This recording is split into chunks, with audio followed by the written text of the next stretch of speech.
I am become death, the destroyer of worlds.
Following the failed Nephilim invasion of the mid-21st century, a victorious mankind expanded throughout the galaxy.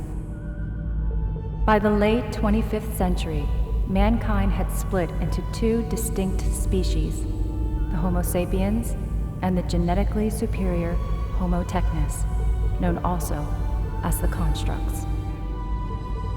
With each passing generation, Homo sapien numbers dwindled, until the year 2820, when only a handful of small human colonies remained.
7 years ago.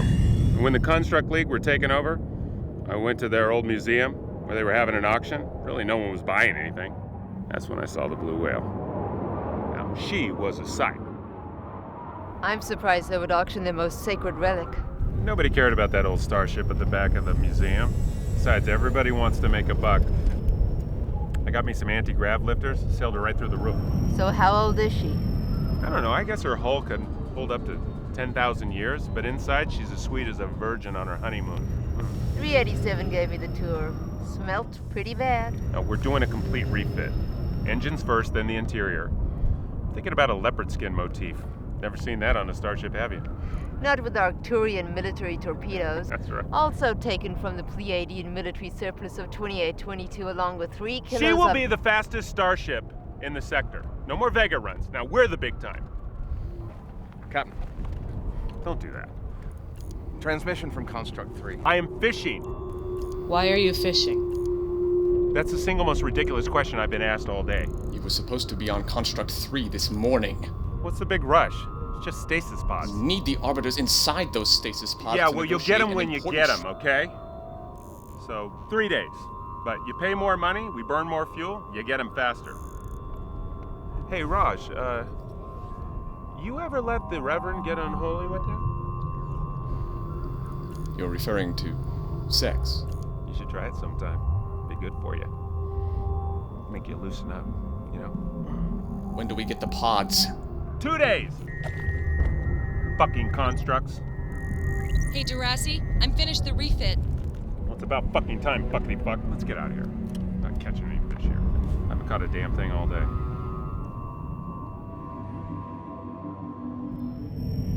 You done? Won't purge her injectors. Blue? She doesn't have Marcus's touch. You should see the relay. She's the only refit mechanic in 60 light years. Look, she gets a little pissy because she's only happy when she flies. Yeah, get me back up there. You heard about the attacks? I don't care. 3 human worlds were Always torched. a war somewhere. Job's done. Do your final checks and go. I heard it was the Nephilim, Nepha who? another human hybrid. They added some old alien DNA to their system. Very dangerous. Classified themselves Homo superior. Not interested in politics or half-breeds. Maybe you should be. To the bridge, Captain. That sounded like an order. Sorry. I'm sorry, what'd you call me? Captain, Right, yeah, see, I'm the captain. I give the orders and you follow them. you need... Look, I know I made you look good in front of your clone buddies, but on this ship you It's listen- She-Tac. She-Tac? It's her, and she says that she needs... Well, that's fine. Why don't you patch it through to my cabin, okay? And you make sure you check all the core relays before you leave.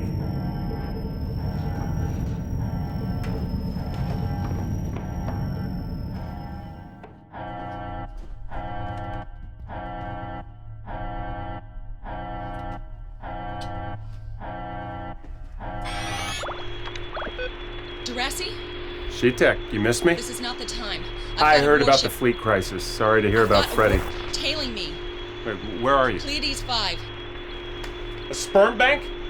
You dumped me because you don't want to make babies and you're hanging out in a fucking sperm bank? Inhuman. They have vaporized everyone. Whoa, what are you An flying? Elite 6 time. I had no chance to First get you out. gotta be a calm duck. Durassi, I need you. She-Tech.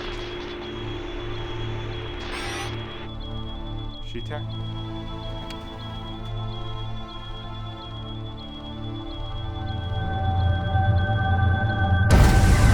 Asswipe! Pleiades system.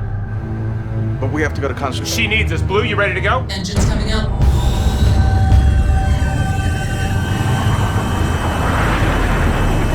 Subline engines engaged. Sealing central core. Hello? No access permitted during liftoff. Hello? No access permitted during Can you hear liftoff. me? No access permitted during liftoff. Damn it. 387's a hero.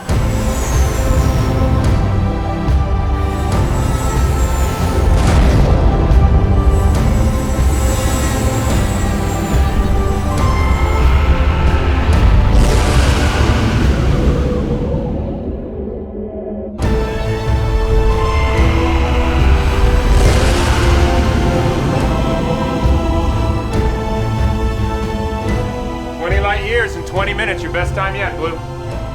What is going on? You still here?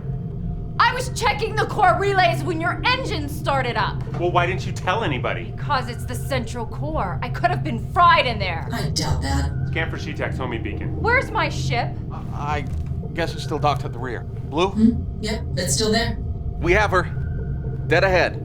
This would never happen in a fleet ship. Gag it, open comm lines.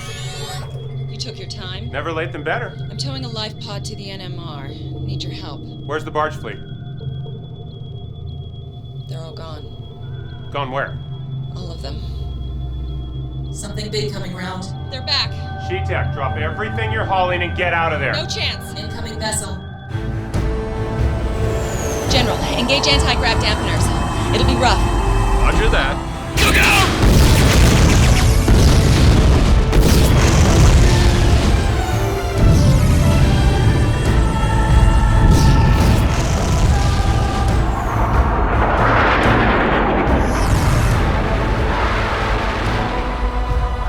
I'm going down. We're coming. Blue, load the torpedoes. Which ones? The illegal one. What? Oh no. Torpedoes armed. Say hello to Jesus for me. Them's highly illegal. I don't see any police around here.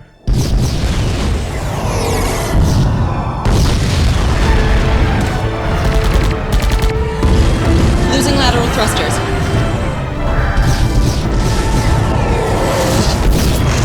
Hot damn, we toasted them. Shetek. I'm here. There's more warbirds. We're screwed. That's the last we had. Start praying. I'm praying.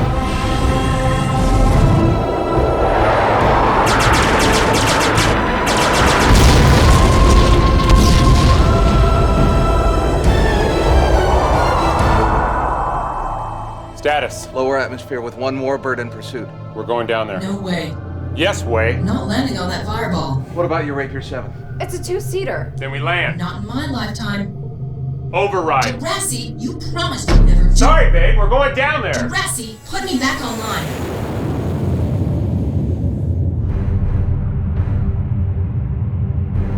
Got that? What is this? Now, don't shoot unless it's running. Got it. At you. Right. Don't want to add murder to the list. Shut up.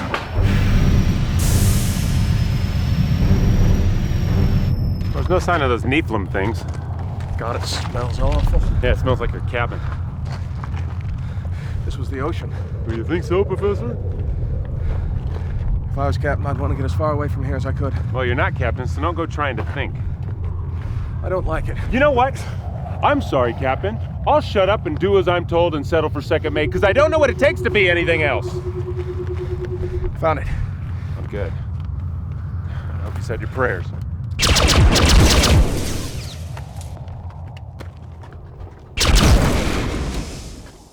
Come on, grow a set, will ya?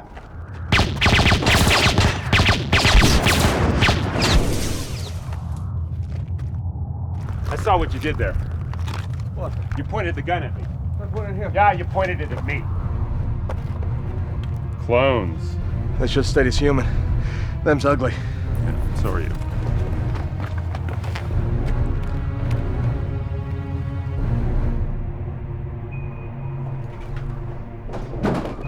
Whoa! We're human! He's not.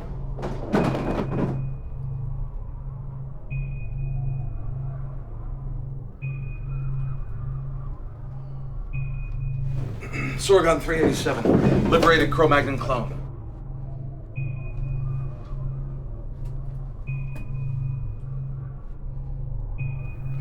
Thought you were all exterminated. Well, we found a little hiding place near Vega. It's not hidden if you keep telling everyone about it. Get your hands off my coat. So, where's Shetek? Your shuttle pilot, the one who's hauling you out of here?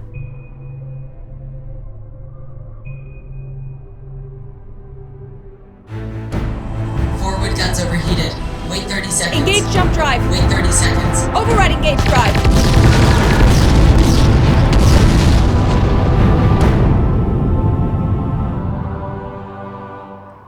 You upset? Get back inside. You hadn't seen her in over 7 years. Yeah. Look, Captain, look. What the fuck do you know?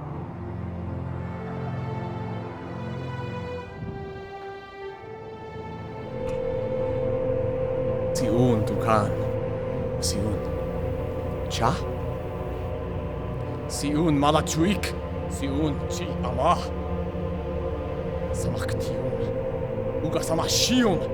Si Ama. Tamak Sium. Uga Shamasium. Si Amat.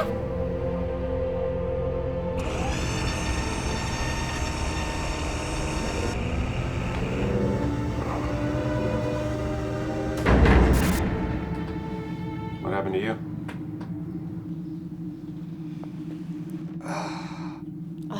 I'm a... You moron. Get the schoolgirl out of here. My name is Alicia. What? Alicia. Class A breeder, Alicia. Get Allosaurus here back to the ship. Is he... You know I have to stay safe. He was castrated at birth. He's as sexless as a kitten.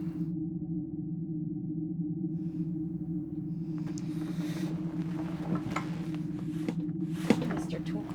Oh, we nearly left you behind, Mr. Twinkle.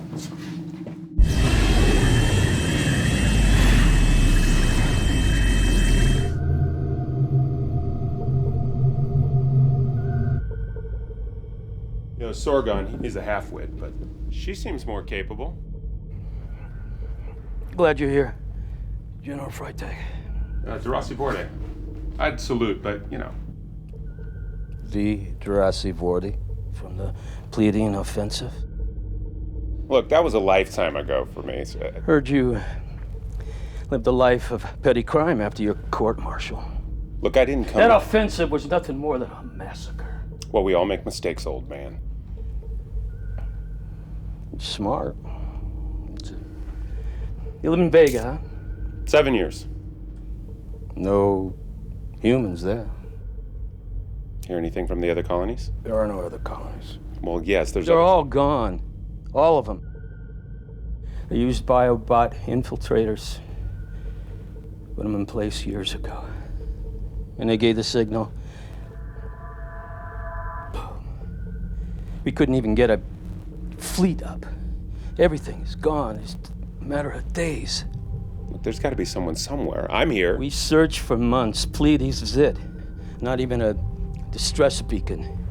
Oh, well, the constructs. In fact, I'm taking a group of them in stasis back to their homeworld. Should be safe. Our Homo Technis friends formed an alliance with the Nephilim. You go there, you'll be executed. I got a contract.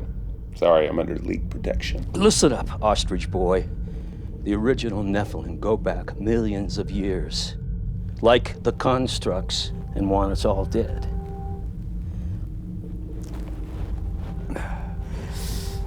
Oh.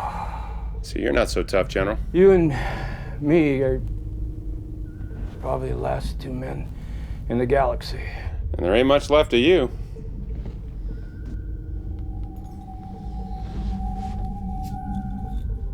That, Alicia?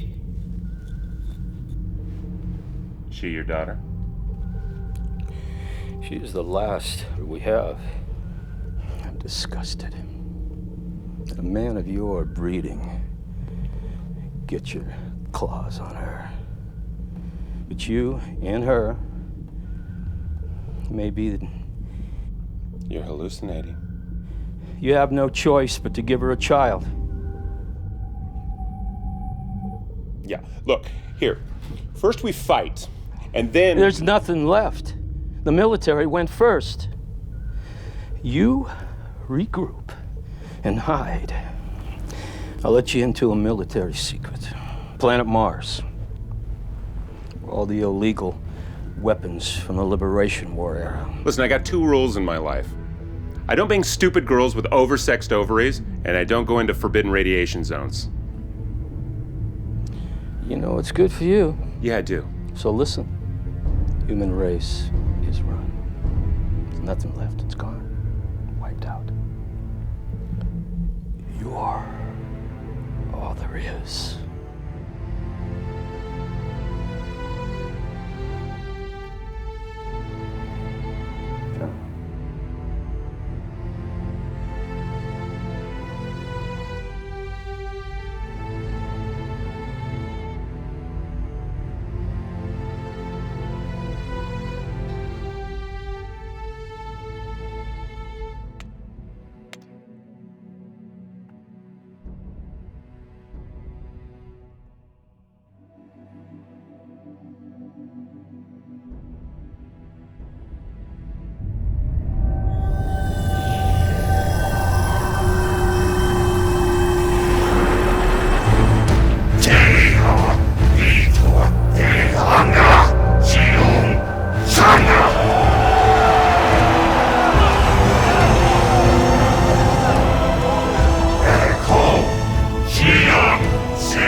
Kuma siun duka. Malachuik sima. Palutan morkar. Seuk cha. Seun tu chak maluk. Salok tiom. Ugasawa shiom. Siama.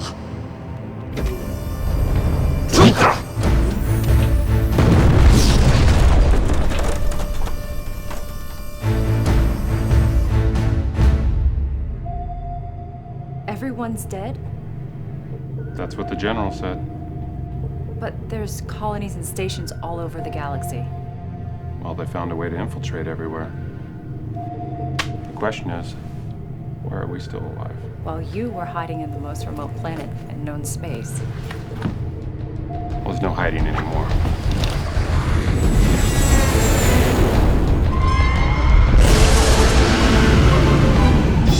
Fucking constructs! Move it, Blue! We're going pretty fast. Why are they not firing on us? We're carrying their people in stasis pods. Cutting us off. Down in the hold.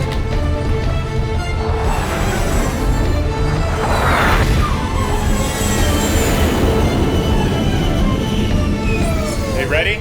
Yes, Captain. Dump the cargo.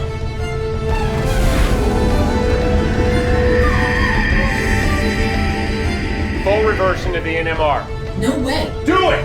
Not through there. We blow the regulators. Manual control. Jurassic, that's twice now. You're starting to piss me off.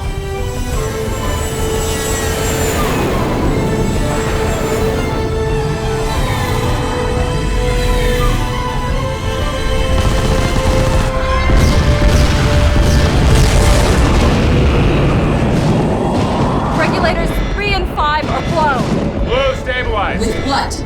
Uh-oh. Hyperspace coordinates. Where? Can I? Anywhere. No. Mars. Not there. Go. We're locked. And engage.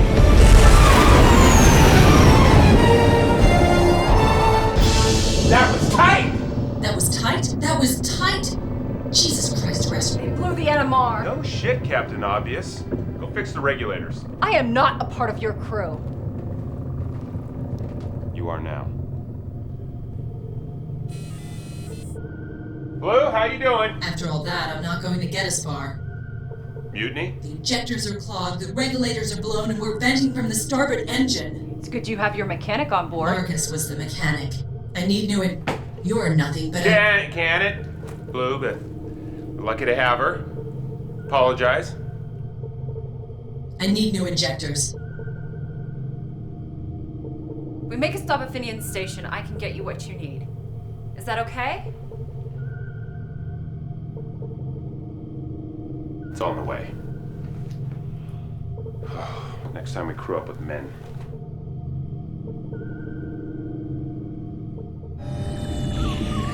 That's every human frequency. But there is this. I hate that song. What does that mean? It says the Homo sapiens scourge has been eliminated. The Nephilim Empire prevails. All Homo Technus, Homo Superior, Homo Constructs, and Bioclones must report to their local garrison and be registered under the new regime. So it's just us and them? Yes.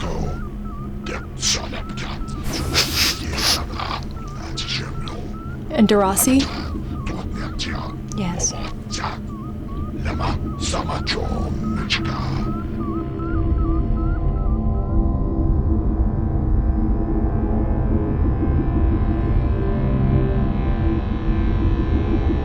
4 days from Pleiades, not a whisper on any frequencies. Chances of me having a beefy burger are slim. I've lost my taste for Georgia Deer. We're seeing construct ships in the distance. We're a day away from Mars. Let's just hope they have a beefy burger. Or at least a nice fishing hole.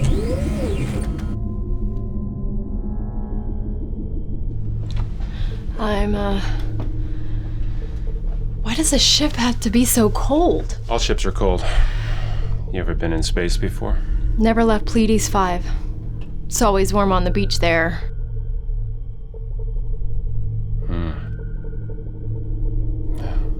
Sit.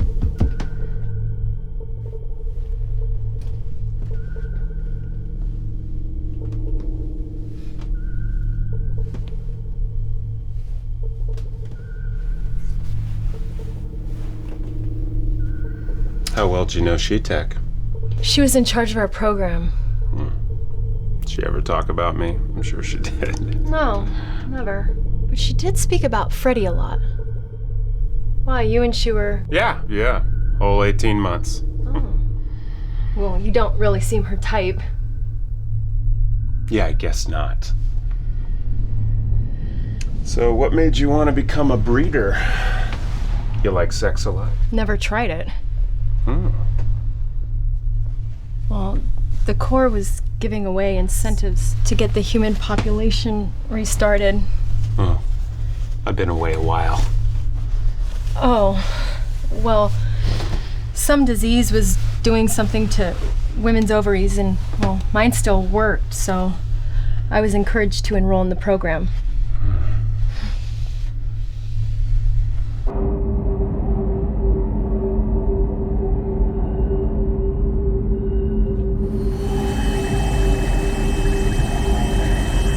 You're a mess. You can fix it? If they have the parts at the station, put Tarasi on. He's got other work to do. It's been a long time for me. I hope I'm up for the challenge. I need to know your history. Well, my father was in the military. He used to force me to do all kinds of Your things. medical history? Well, he broke 3 bones in my body by the time that I was 12, and ow! 76. I'm not supposed to touch anyone under 90. Oh, I'm 39.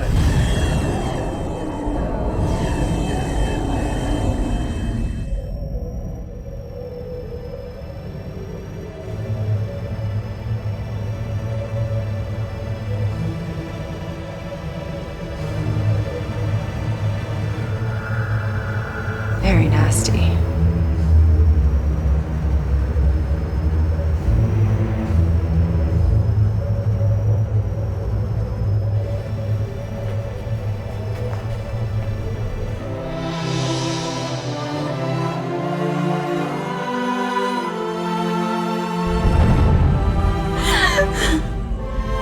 Are you my mommy? What happened? My mommy's gone. How long have you been here? Would you be my mommy? I would love to be your mommy.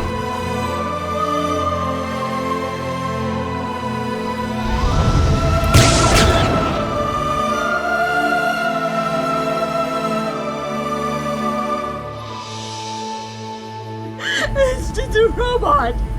It's just a fucking robot! Homo sapien, almost die. Homo skip, I'm ovulating. Oh, me too.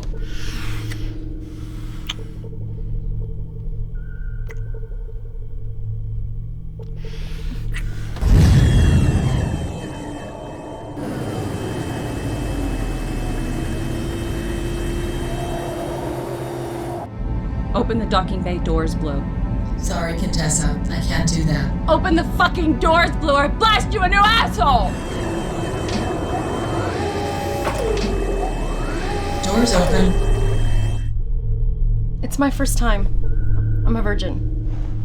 It's my first time with a virgin. Oh. Sorry.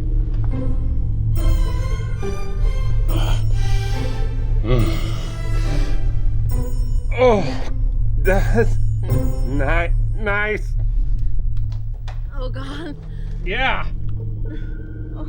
Oh.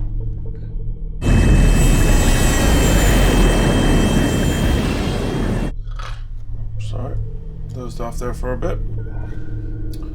Oh. You know, this is strange for me. I ended it with She-Tag.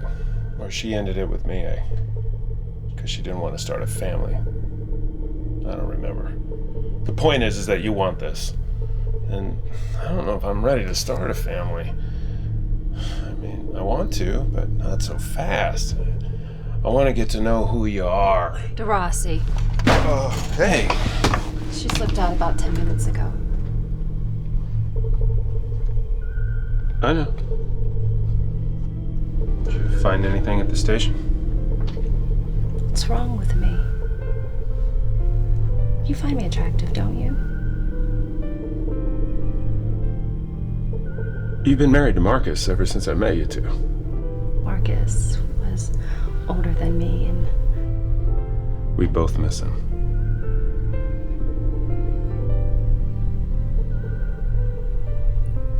I like the feeling of being in love. Okay. You? Marcus told me about the days before She-Tag. That was 20 years ago. Marcus ever take you fishing? Rintar tournament, 2833. Heaviest Chilean trout. I had 2824. 25.7 kilos. 28 kilos. Your arms are too small. You're skin and bones. DeRossi. You like me?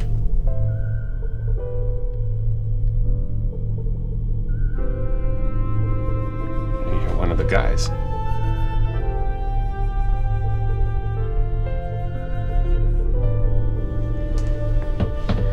I have a girlfriend. Besides, I'm all spent.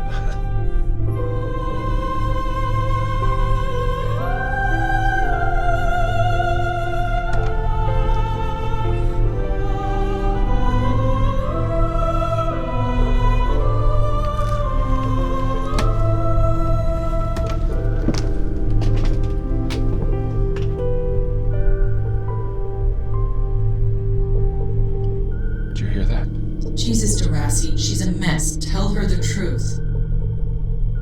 No. I never tell her. That's my rule. Oh, shit. No.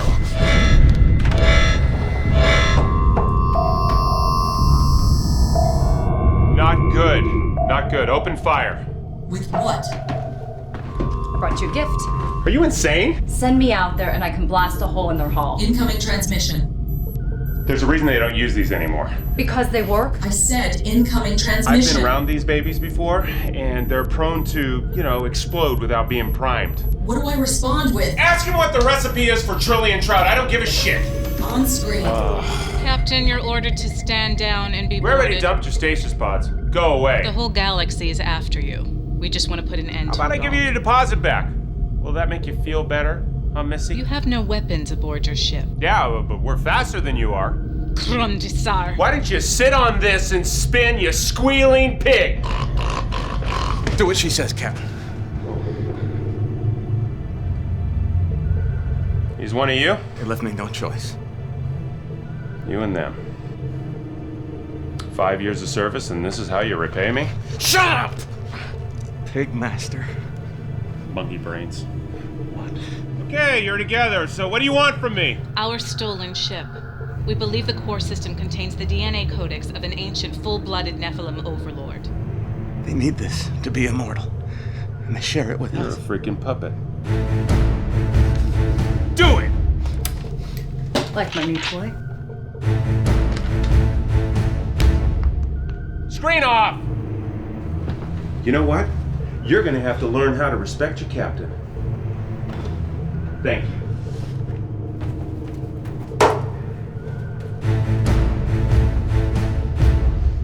Idiot!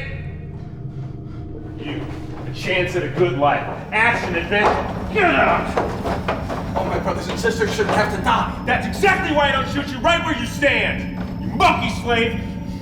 I took you from nothing, and I made you first mate! Second mate. The second mate! You treated me like your pet. Pig master. You want to be captain? You want to be? Here's your chance. Captain Caveman.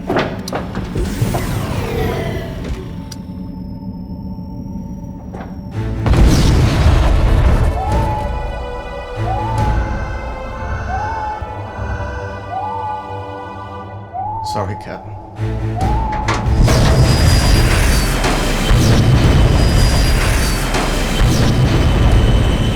Are we still headed to Mars? It's not like we have a choice.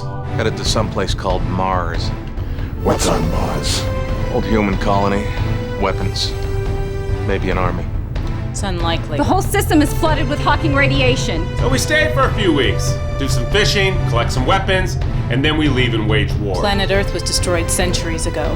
Nothing can live in that system. Slow them down full of fleet arrives.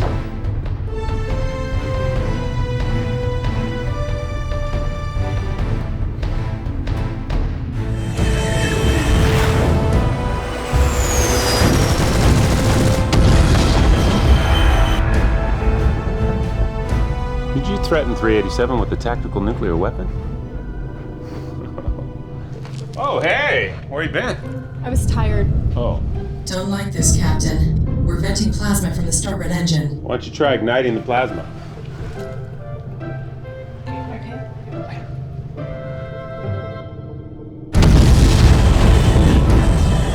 They're falling back. We're at the NMR in 15. You must be impressed with me. Is it true what they said about my core processor? Nah, it's called Starship Envy. You're still the fastest bitch in the galaxy. Darcy, What? can I speak with you in private? Later. No, now. Oh. Wait! Come.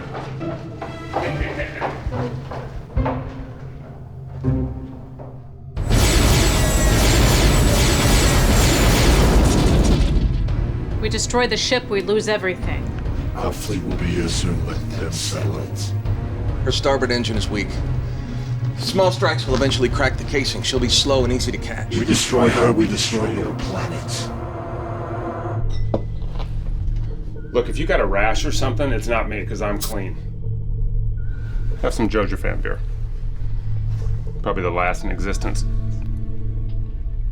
Ooh. It doesn't taste like beer.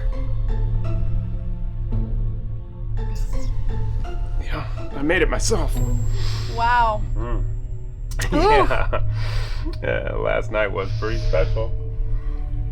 Well, I was actually expecting a little more fireworks. Well, you got some now. I just don't feel it with you. Well, you felt something. Look, this whole kissing stuff, like you're my boyfriend, it's not what I signed up for. Maybe we should try again. No. Actually, I have a full sample of your sperm stowed away. Yeah, you We do. really don't need to be having sex anymore. I have samples of ovaries and I have Sheetax eggs. I can mix and match, make many different things. We need that for a healthy gene pool. Can you clone Sheetac? Not without a full cloning facility, though. And there's none of those around. Buddy, she's moved on. Drink up.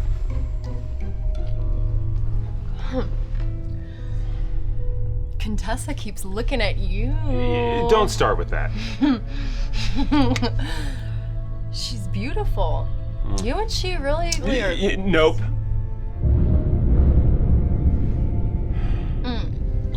Is she your sister or something?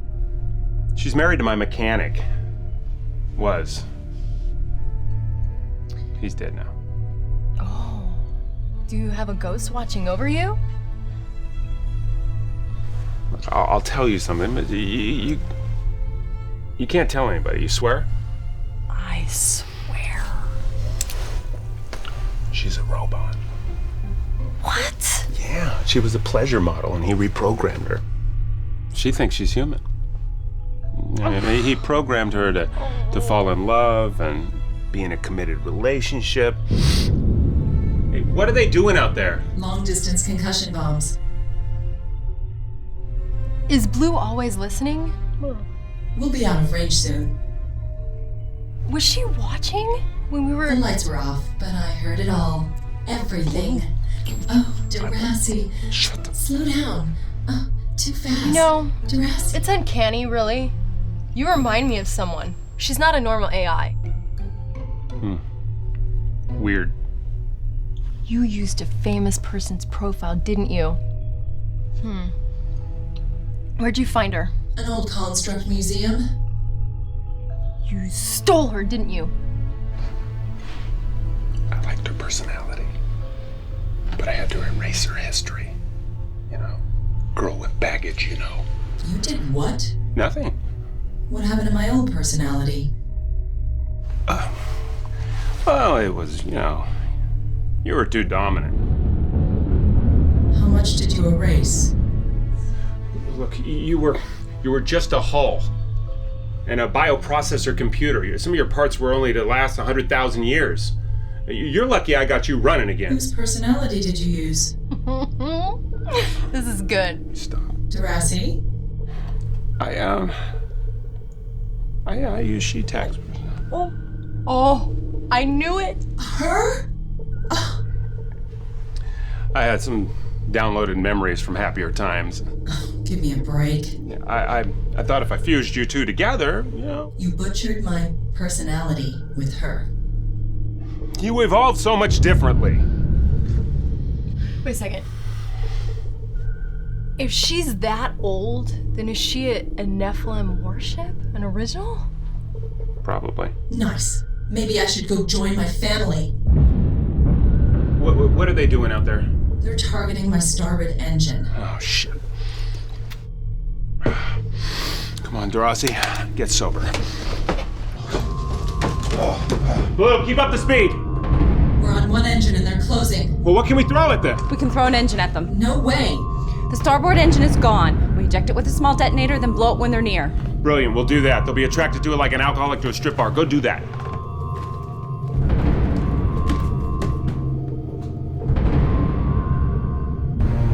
Almost upon them.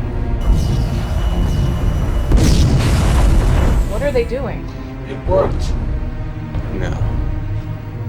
Now I know the captain and his snake tricks. Hey, activate the magnetics. Ow! They're on.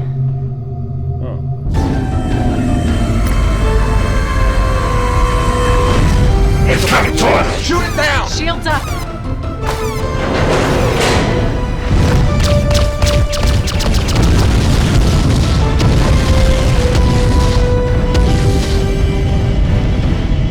Status. Ram scoop destroyed. Engine management offline. We ain't going nowhere. No matter, we'll keep the war fleet close. Very impressive, Cap. Sending out contractors. What? They will keep tabs on where they land.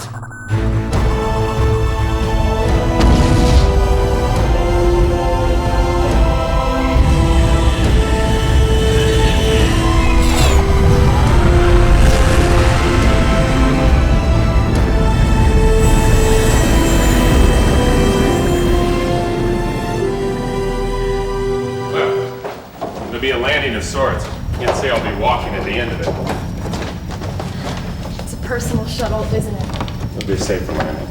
You want me to blast the Nephilim warship before we land? And you stay hidden. It's mighty precious cargo you're carrying.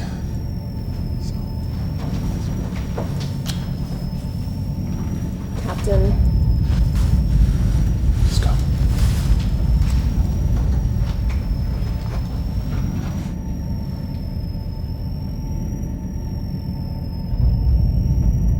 Time's wasting.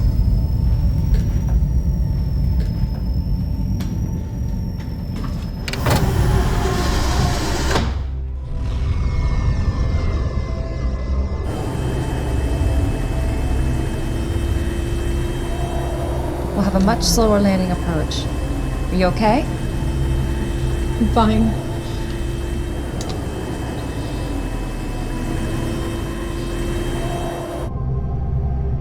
No fishing holes anywhere. Lou, find a soft place to land. Scanning. You're a pissy missy. How important was I to them? The constructs? They had you locked in a museum. Your consciousness and you were alone for a few thousand years. You had no one to talk to. You're all alone. Couldn't move. That's what I was. That wasn't you, Blue. And you're not She-Tech. You're unique. Special. You know that, don't you? I know that. Do you? Blue? Hold tight.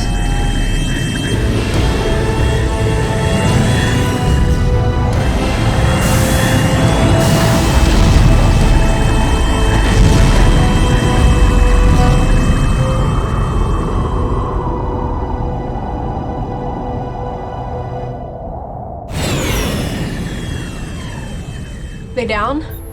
Seem to be. That's not good.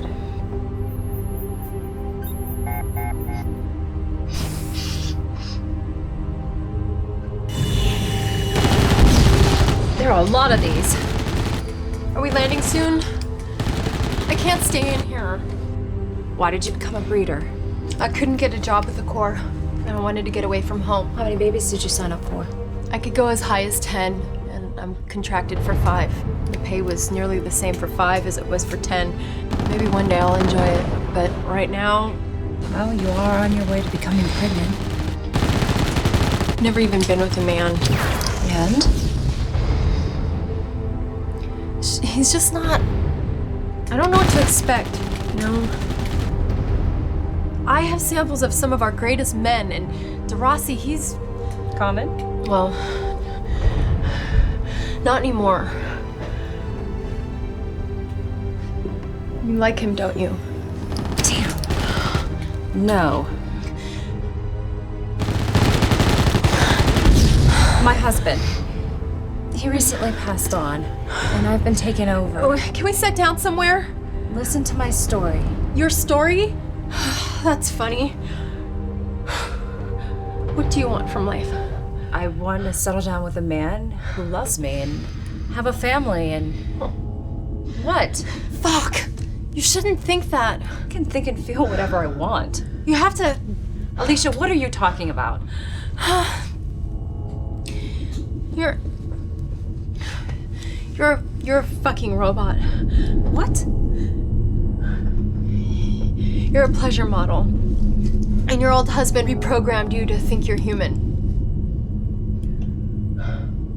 No, I'm human, I'm certain. Everyone on the ship knows you're a robot, except you. You just think you're a human. No. You can't make babies. I can. I have my periods. I bleed. I get pains. I have cramps. You're a biobot, designed to imitate humans in every way. That's the point. No. DeRossi told me.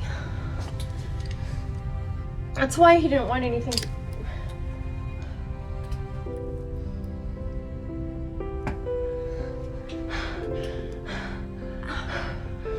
But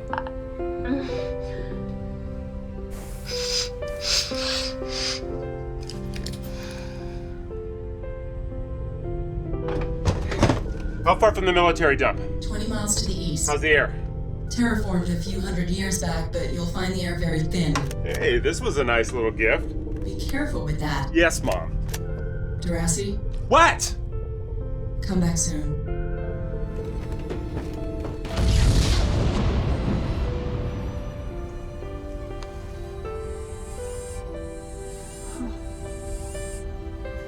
On Pleiades, we have beaches everywhere. Not really any land. Shallow waters. Open spaces. the water scares me. You like me, don't you, Mr. Twinkle?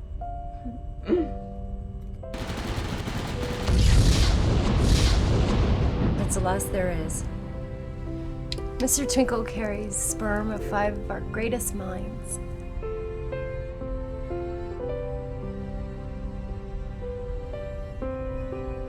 You want to be in love?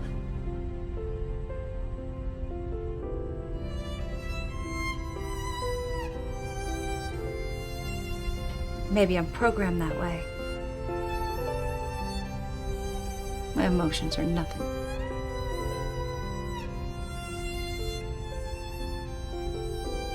Why did he make me feel... Why did he make me want things?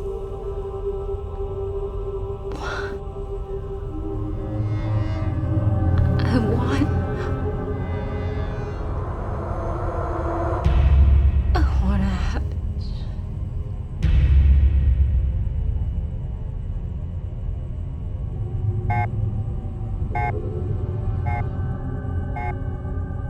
What is that? Bring back plenty of weapons. I'll do what I can. I love this thing. Woohoo!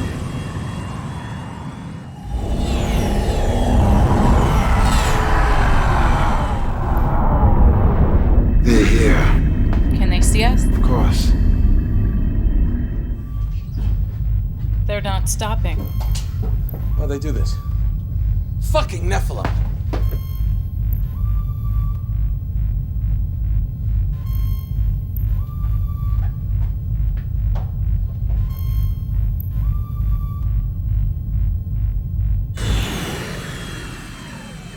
Are we gonna be shot from behind? They got bigger fish to fry.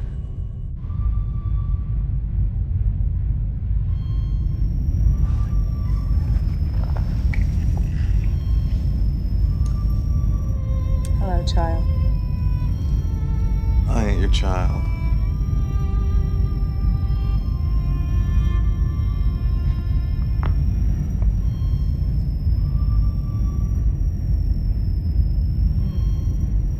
.387. Was. Still a slave. What generation? G7. 3 hearts. Bioplasmic skin, double density cranium. Lung filtered enhancements. You know this? Genetics programmer. After incubation, I was sold off across the colonies. 3 masters by the time I was 12. Bioseller came to Rintar and the captain bought me. When the G7 recall started, captain freed me. Second mate. At half pay. Who's the first mate?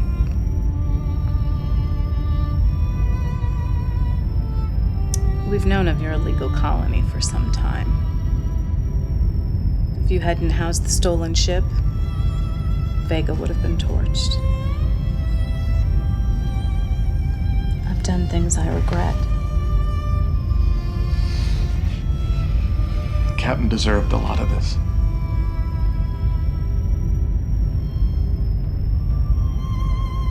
I've read the forbidden saga of humanity. Reverend, that's punishable by death. Humans and constructs were once the same species on Earth. There was a human doctor, Dr. Thaddeus Hatcher. He had a dream to see Homo sapiens evolve. I'm engineered not to care about such things. The Nephilim waited for human numbers to become more manageable before they started their genocide. I have my doubts that they will honor their promises to share in their immortality. You think they'll turn on you? I want to kill the Nephilim on board and find another way.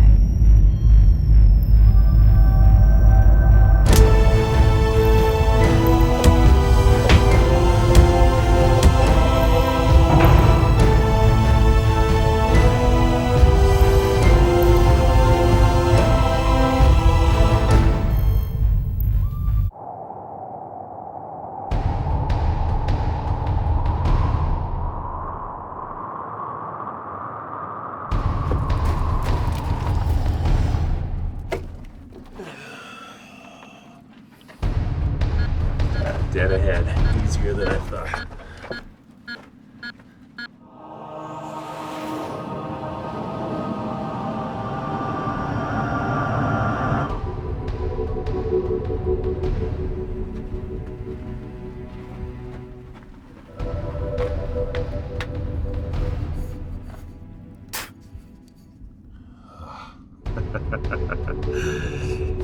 Yes.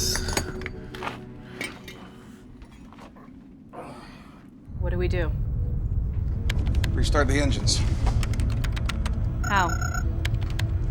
Route the star drive through the maneuvering thrusters. It'll be slow, but we gotta try.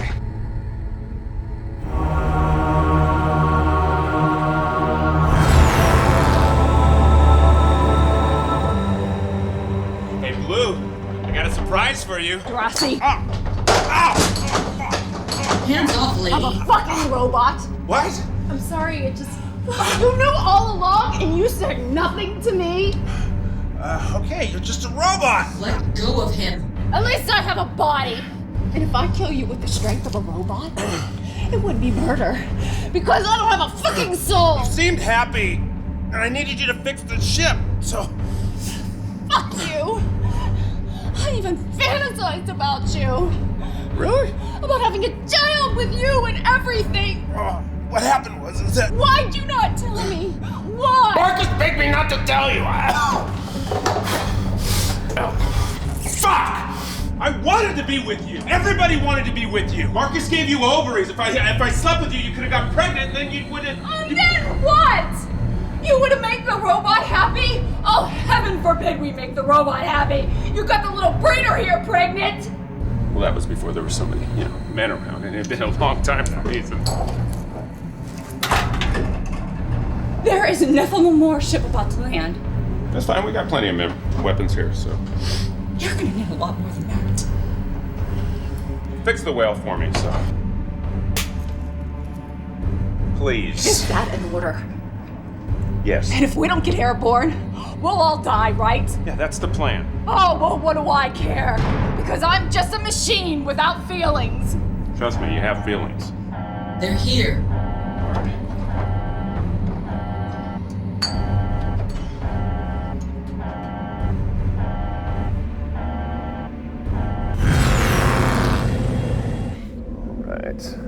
Make every shot count. All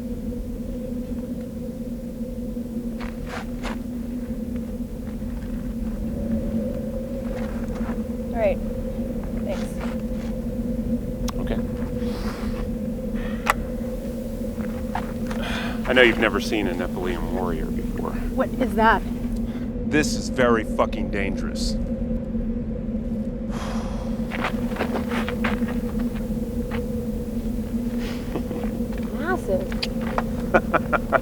Are you flirting?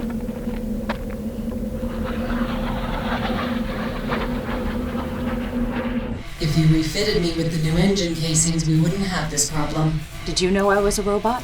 Everybody knows. You could have told me. If I was you, I'd prefer not to know. This is your heart and soul. I could end it all for you right now. One false slip. You could do that. And then you live with the guilt. Do you think your feelings are real? Of course they are. We're no different from humans. They have their DNA and its biological programming. Your advantage over mine is that you have a body. You can do things with your feelings.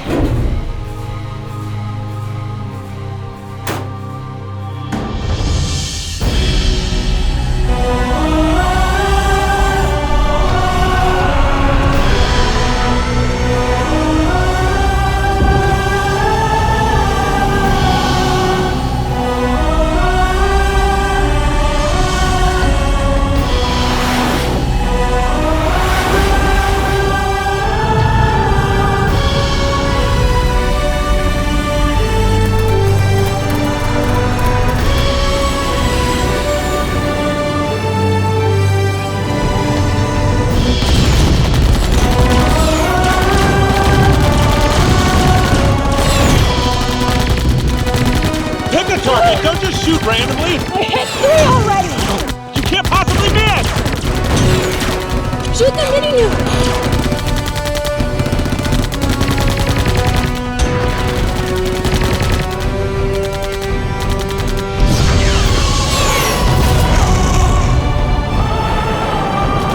Most impressive.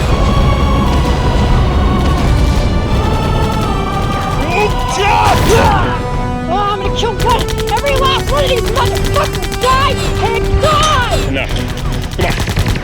Come on. I'm gonna do this! These fuckers have got to pay! It's a pity you didn't show this in the bedroom.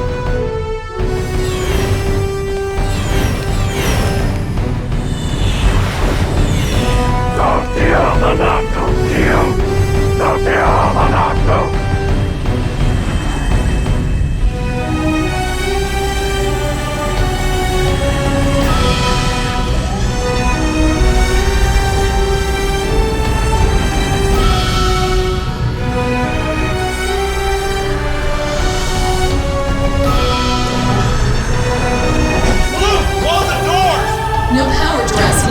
Contessa's rerouting. Spear gun! How long? A few minutes before we starting. Can't promise we get more than a few hundred meters up. Plasma's almost gone.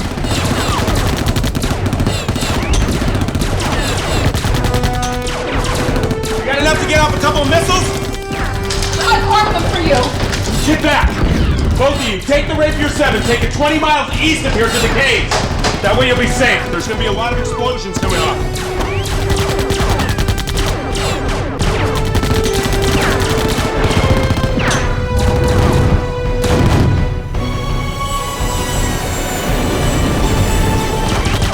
Come on, Blue! God, I need a few more moments.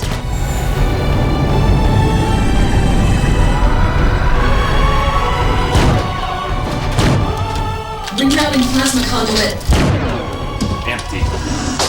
Close the doors, Blue!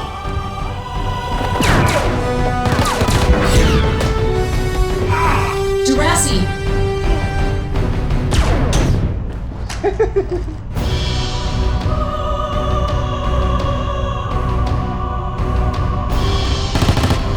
Jurassic. Lascia CMT-PRC!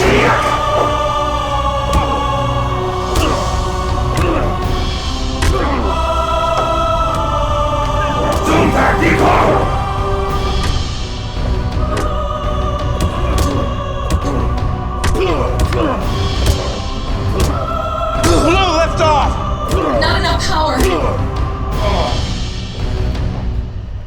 You humans keep us from our immortality. Your species must die. You guys sure are ugly. Sorry, Jurassic. I'm trying everything.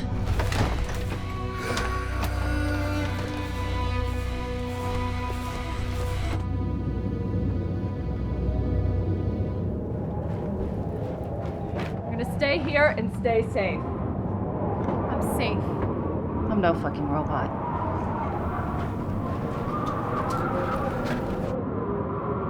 Okay.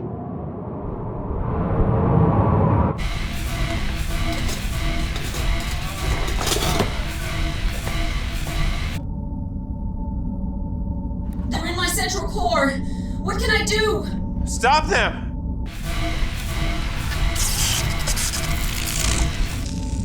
Jurassic.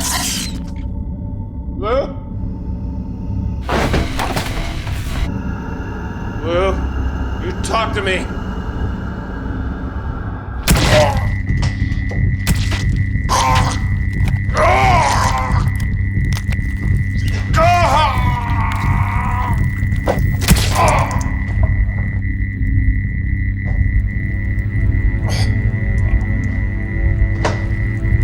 Blue?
be up on deck.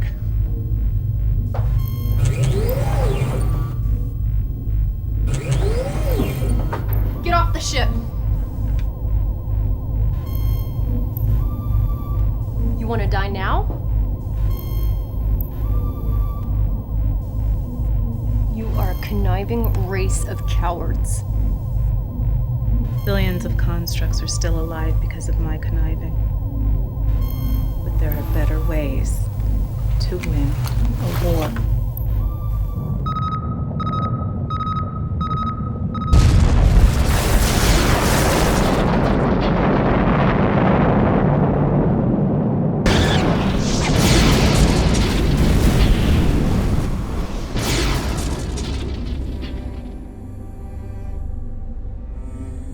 Thing about fishing,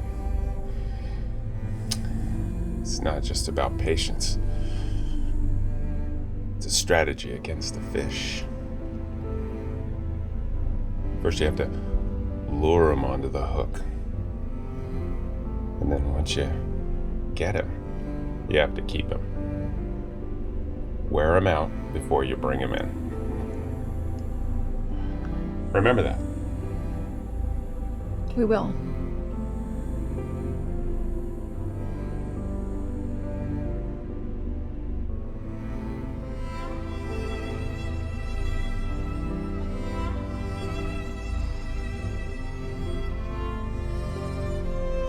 I'm too young to have a baby. Well, so am I.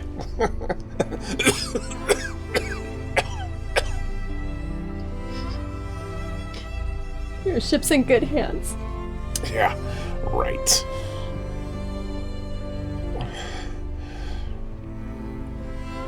Can you get Blue online? Sorry, Captain. Her central core is intact, but we're unable to wire her back into the ship.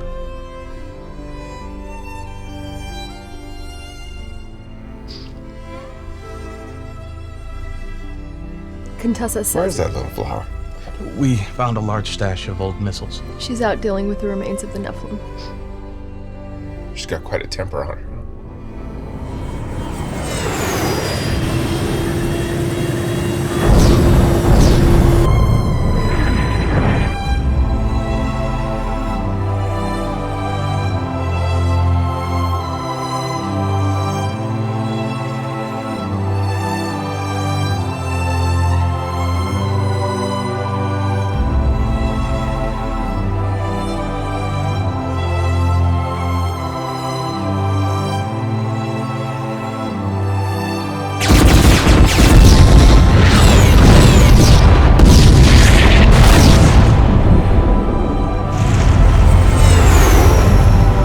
Vector 28, phase 7.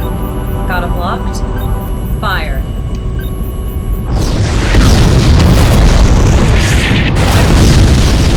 You better get back.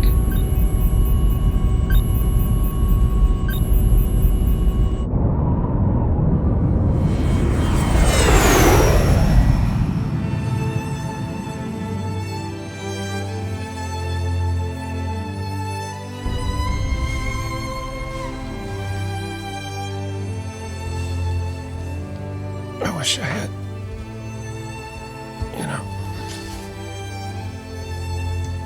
I would have liked to.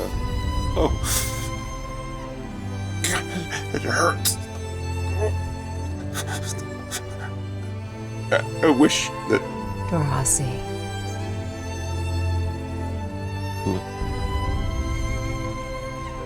Blue?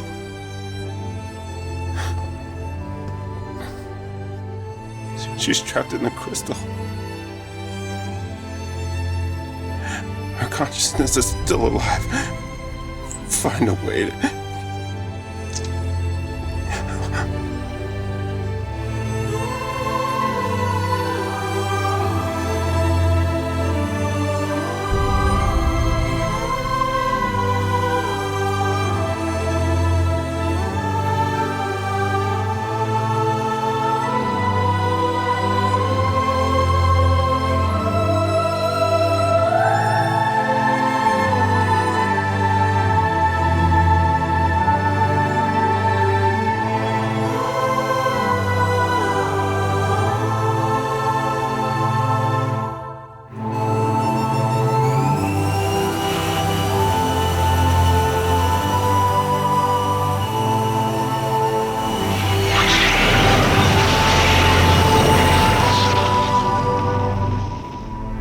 With the loss of their fleet, the Nephilim Empire was left in disarray, but prejudice towards Homo sapiens would continue for years.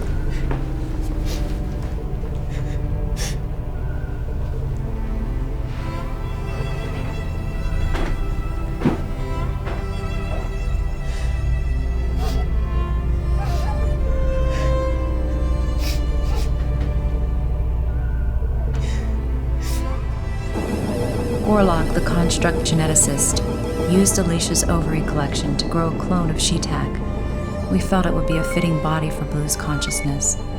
Darasi would have been pleased.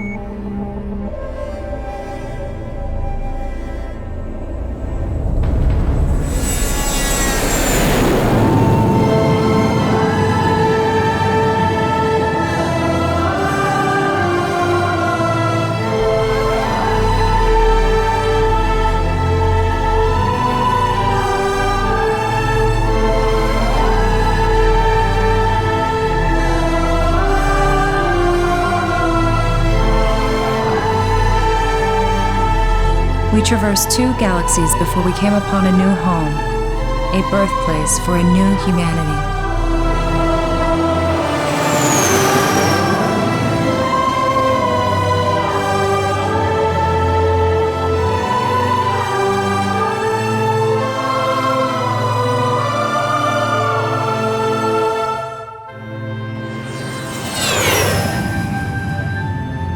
May I upgrade? This is really... Right there, right there. Now you have that. See that knot? It's not done. What you need to do is just listen. Your touch stabilizer has to be all three. Do not touch. Alicia discovered her true calling after leaving 5 beautiful children for me to care for. She never returned to our world, but I always assumed she helped bring down the Nephilim Empire, because within a few decades, they were all dead.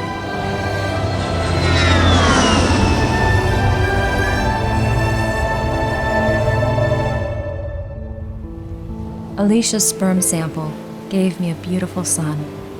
She never told me the identity of the donor, but I know it was Darasi. Our new home is strange, and fishing is now our way of life. We're happy here, but part of me misses Darasi. His ways were often wrong, but he was a man, and he lived as a man should. I hope my son grows up to be nothing like his father, but sometimes I hope he is just the same.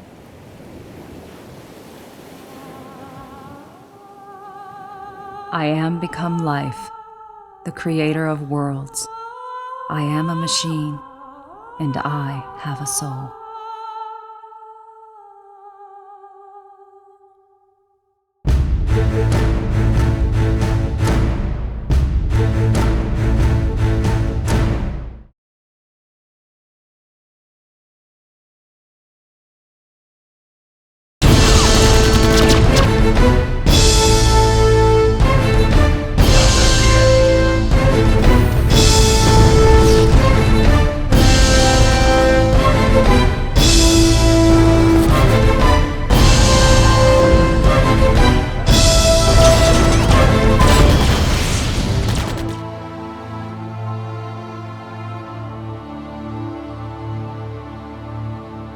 Humanity's End started out in 1994. I'd just written my first novel, The Journey Home, and I decided to write another story about a guy, Darasi Vorde. It was kind of more of a Battlestar Galactica type thing. They were searching for a new home, and they came across the moon drifting in space. They didn't know what it was. They'd heard about a place called Earth, and they investigated it and followed their way to the Earth. And when they got to Earth, they found out that all the Caucasian people had been ejected from the planet, maybe 1,000 years before.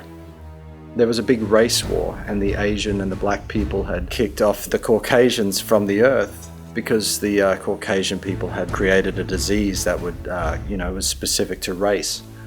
So it was kind of a anti-racism story originally. I think it's a very well-written script, and the story is beautiful and needs to be told, and it's an interesting way that they're telling the story. My character has just a lot of, everyday people in him. He's not the normal hero that you're going to see. He doesn't want to be a hero.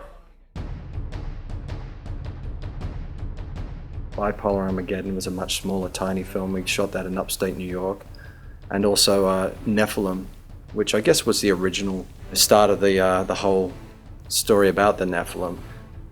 Then Battlespace, my first big sci-fi film that I did, that was shot in Arizona. And we had a pretty small budget, and I think we originally had a huge budget, and it got cut into into almost nothing because somebody went broke at the time. And that was really probably what I considered to be his defining breakthrough into the science fiction field. His previous films were perhaps a little more horror orientated. We got that film done, and it started the whole adventure in space. And I guess Battlespace proved to me that I could make a science fiction film for almost no money and sell it. And some people like it, some people don't, and that's fine. It was then that Neil decided to mount a much larger and bigger scoped film with a higher budget, and this became what we now know as Humanity's End. And this was going to be bigger and better in all ways than his previous film.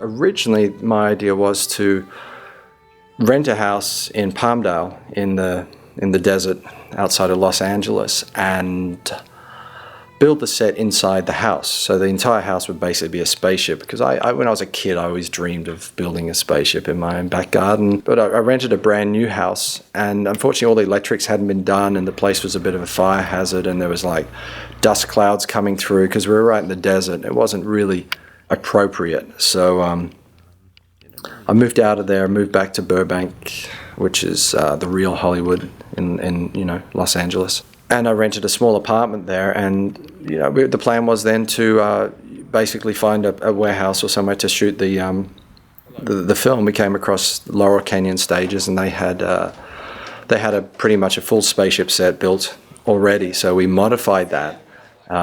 You can see the spaceship set used in other movies. If you go compare all the films shot in Laurel Canyon Stages, you can see ours really had a great look. Obviously that's attributed to our DP, Massimiliano. He really did some amazing things. But when you rent a proper studio, of course, it's not cheap. These were pretty reasonably priced studios. Neil decided that we needed a bedroom set for Darasi that matched the set stages at Laurel Canyon, but something that we could build ourselves and would have 24-hour access to, so that we could take our time shooting the scenes on that set. Neil flew back to Australia, probably to sell another one of his houses to finance the film a bit further. And in that week that he was away, myself and my colleague, Mr. Emmett, constructed a fully functioning set in the lounge room of Neil's apartment. We didn't exactly have permission to do this. We kind of brought all the materials in at night, sneakily up the stairs, big sort of loads of timber and tools and all sorts of stuff. And when we were constructing the set, it was summer in LA, and it was quite hot, as it does get there. And because of the sound involved in construction, we weren't actually able to open any of the windows or doors. So it was really quite hot, and we were working away, sawing and cutting and building. So, however, one night when I was spraying the entire set black, it just became so overwhelming, the cloud of paint dust, that I actually had trouble breathing and lost vision partially, just due to the smog of paint dust. Every single piece was used. So this is a spaceship set built for how much? $723. That's pretty good. Less labour. There will be no gaffer tape as major prop items in this film. Unlike the last film. Emmett and Blake were really the two kingpins in the whole film. They were the ones who pretty much did all the work. But, the results really were, I guess, a testament to their hard work and my supervision. Day 9 of set construction. What appears to be our final day. this wonderful little set that we've built. We should have some nice shots of it very soon in its completed form. It's been a labour of love, blood, sweat, and tears. Who cried? When you dropped the beam on my head, I almost cried.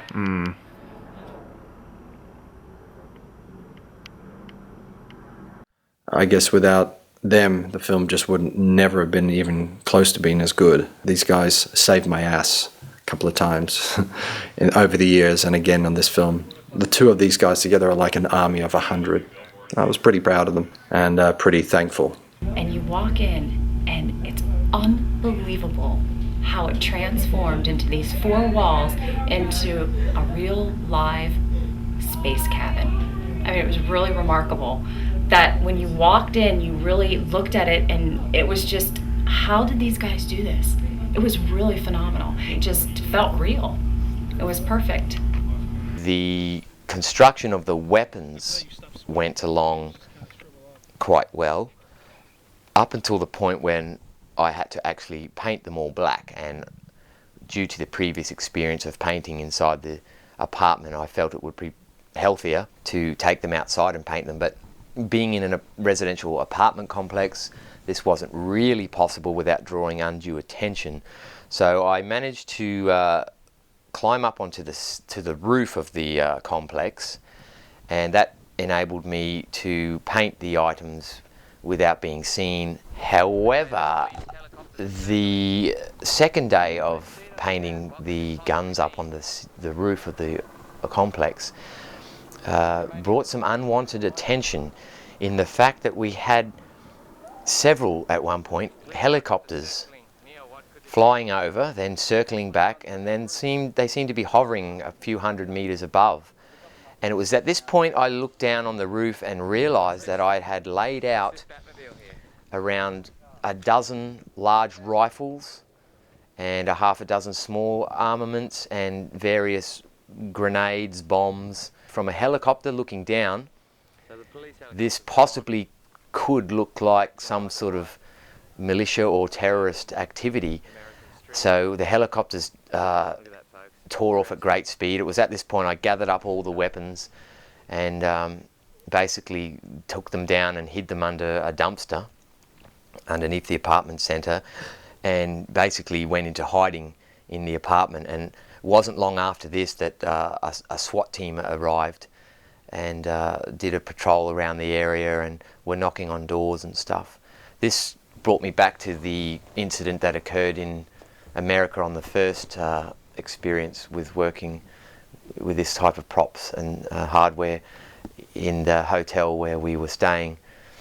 We were doing some costume tests in the car park, and I was all dressed up in military gear and flak jacket and weapons, and that brought some undue attention. That was just a squad car or two at the time, but this recent incident in LA basically brought a fully fledged SWAT team. Dangerous. There's guys outside the walkie-talkies watching us, management of the building, because they're wondering what we're doing.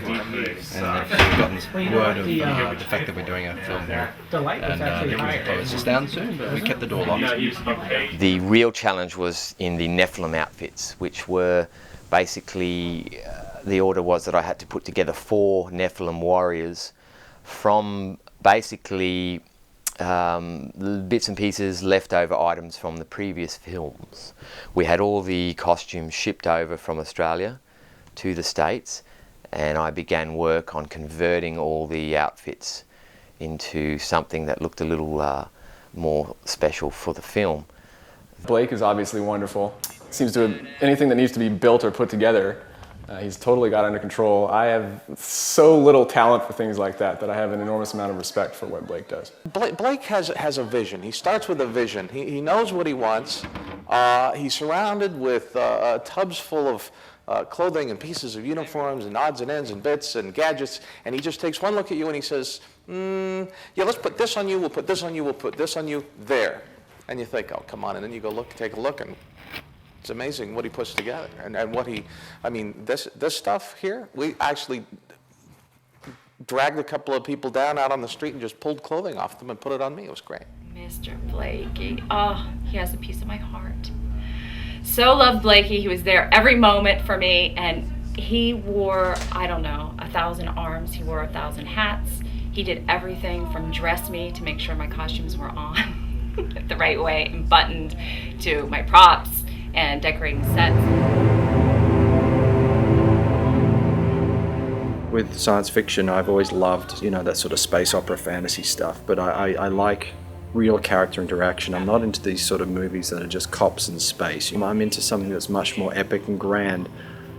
So when you want to undertake a film like that and you want to do it on a relatively small budget of $140,000, well, you've got to try to be a little clever with it. Because I've been a director for 22 years, I realized I knew what I was doing and I knew how I could handle a budget like this and make it work for, make it look like $1 million on the screen. So I guess that's the clever way of making movies. I thought this was just going to be, another film that, everybody does a lot of this. It's hard to know what to expect because obviously the budget of the movie is very small, but Neil is very committed, and the crew is very committed.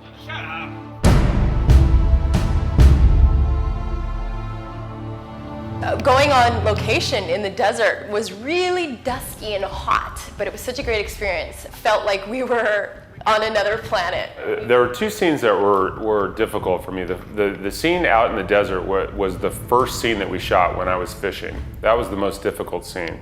And that's when that's the scene that actually forced me to go into the character immediately. It was the first scene of the movie they shot. Because there were so many things going on. I'm talking to, it's not Jay Lene anymore, now I'm, Darasi Vorde, where I'm talking to a clone here and a clone there and a half-breed here, and I'm talking in my thing here, and I'm looking at a ship over there, and then I'm talking on this, hologram over here, and I have a relationship that's different with all these people, all within a few pages. And in this case, we were heading into the Mojave Desert.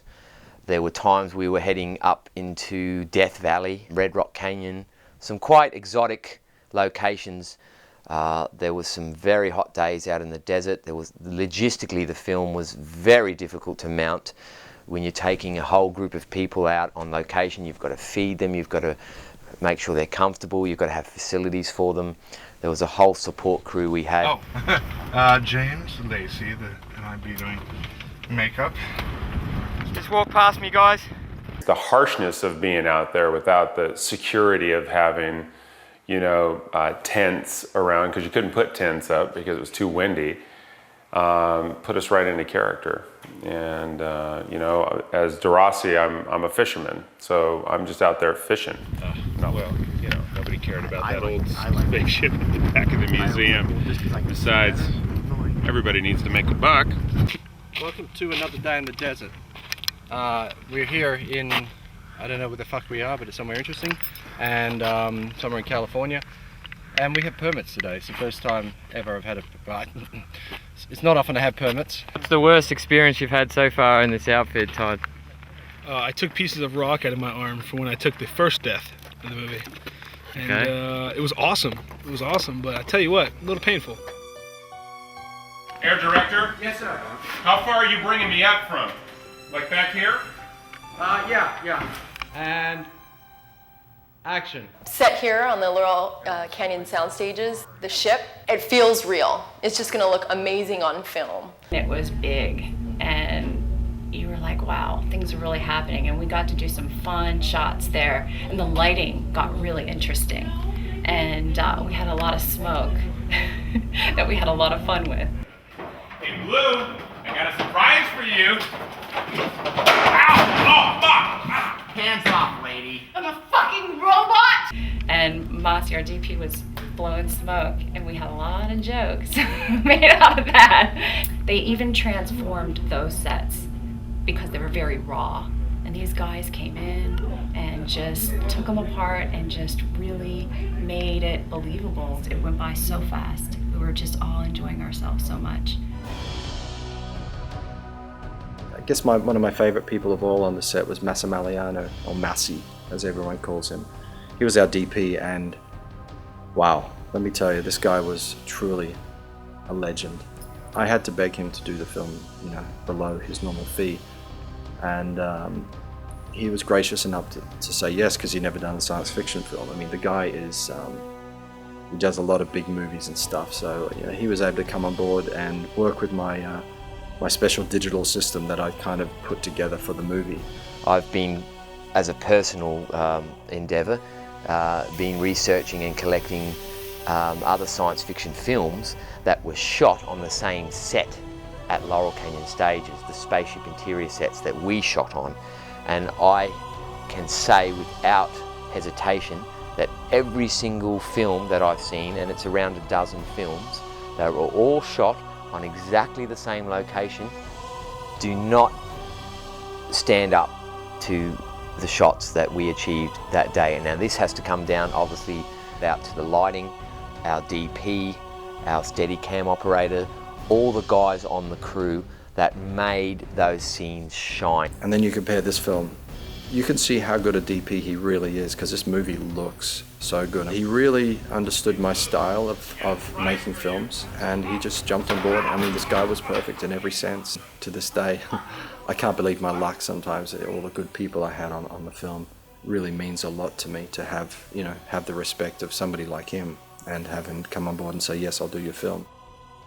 And he brought his crew and his Steadicam people along, and I mean, they're all fantastic. You know, the guy who did the Steadicam was Italian as well, speaking a lot in Italian. It was really cool. It was a good European sort of set, shall we say. And, you know, we have an Italian DP on the job, and you got to watch out for the Italians. Are you behind this? Are you responsible? No.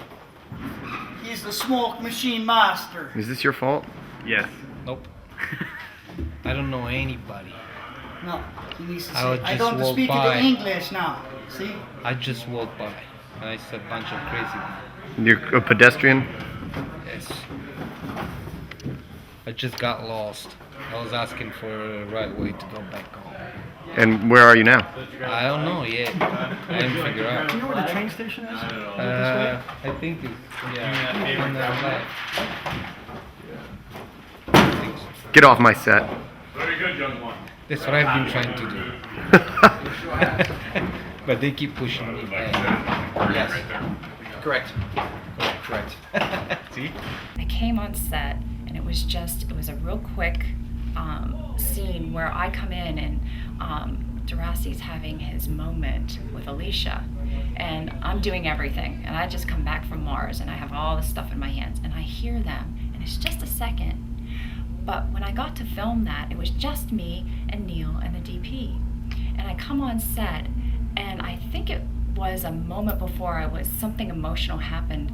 I don't know, but I walked on set and I saw the two of them. And he was speaking Italian.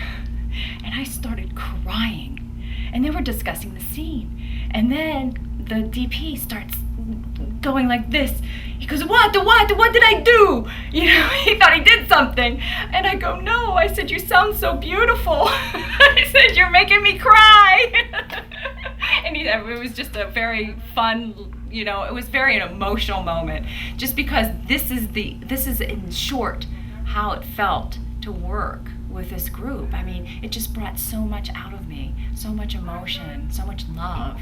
Capito, Andrea? Quindi parti un po' più vicino lì, quando vai indietro te la tieni, ti tieni il margine della cabina, non sbogli. E poi le pentusci la vita. Sì, prego. I hope, you know, like an Italian didn't do anything to you. Like, yeah, I hope it's something. No, I love nice. my father. Oh, Maybe good. that's why. Oh, God, okay. Wow. Sorry, Neil. It's okay, it was nice, we appreciate it. Yeah, yeah.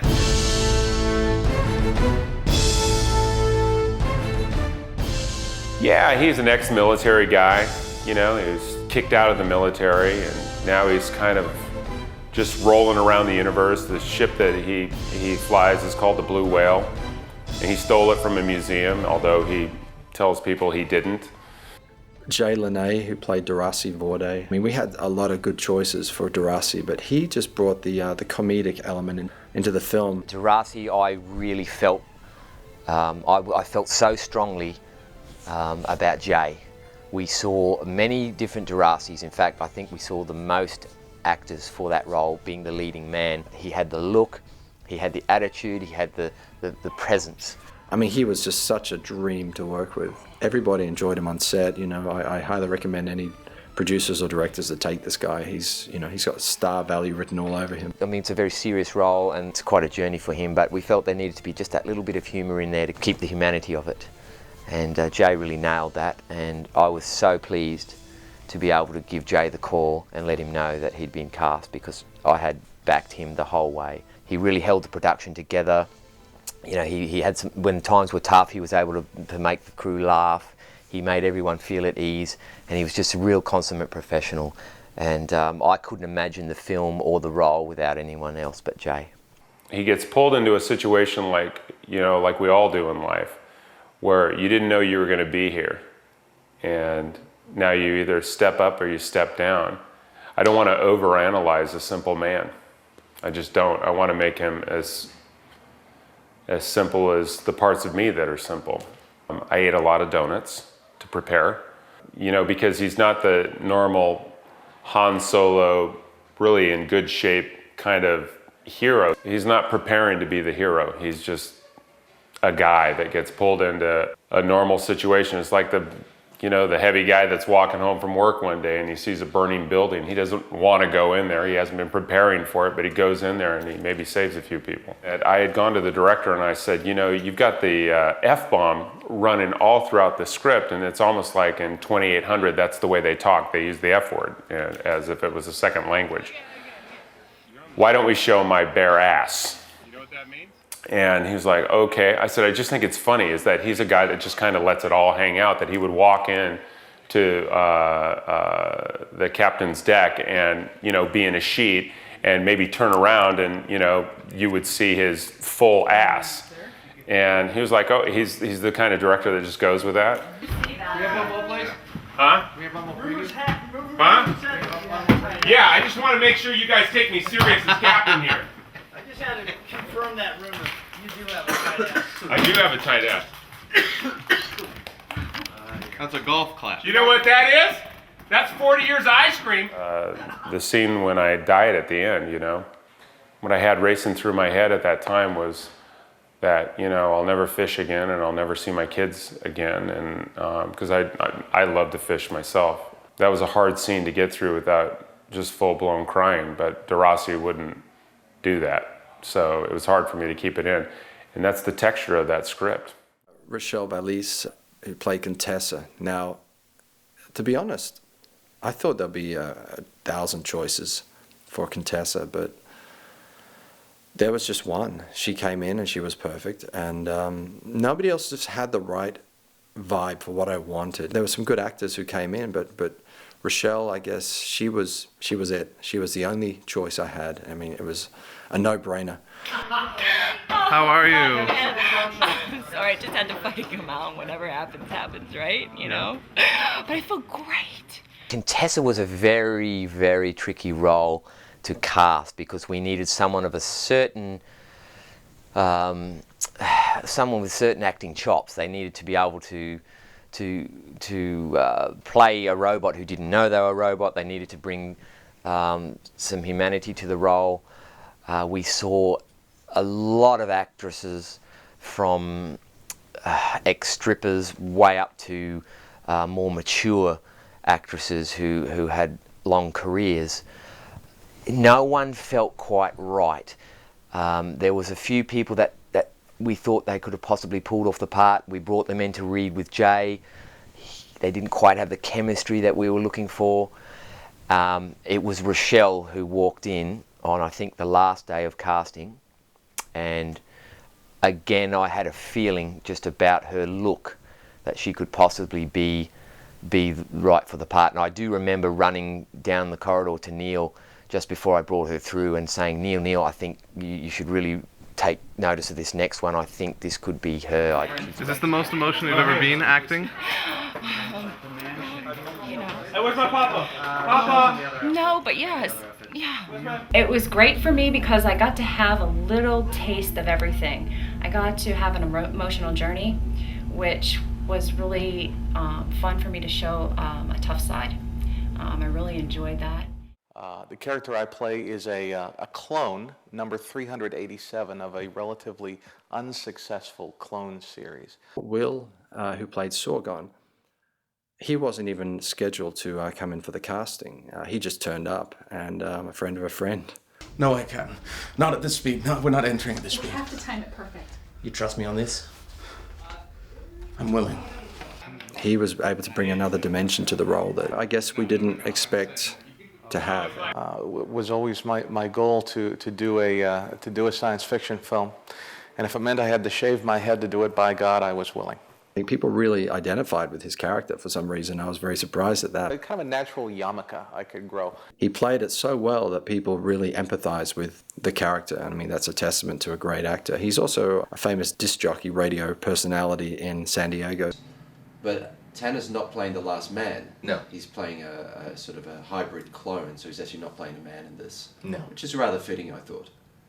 Sorgon has been altered to be slightly less manly, as all clones are when they hit puberty.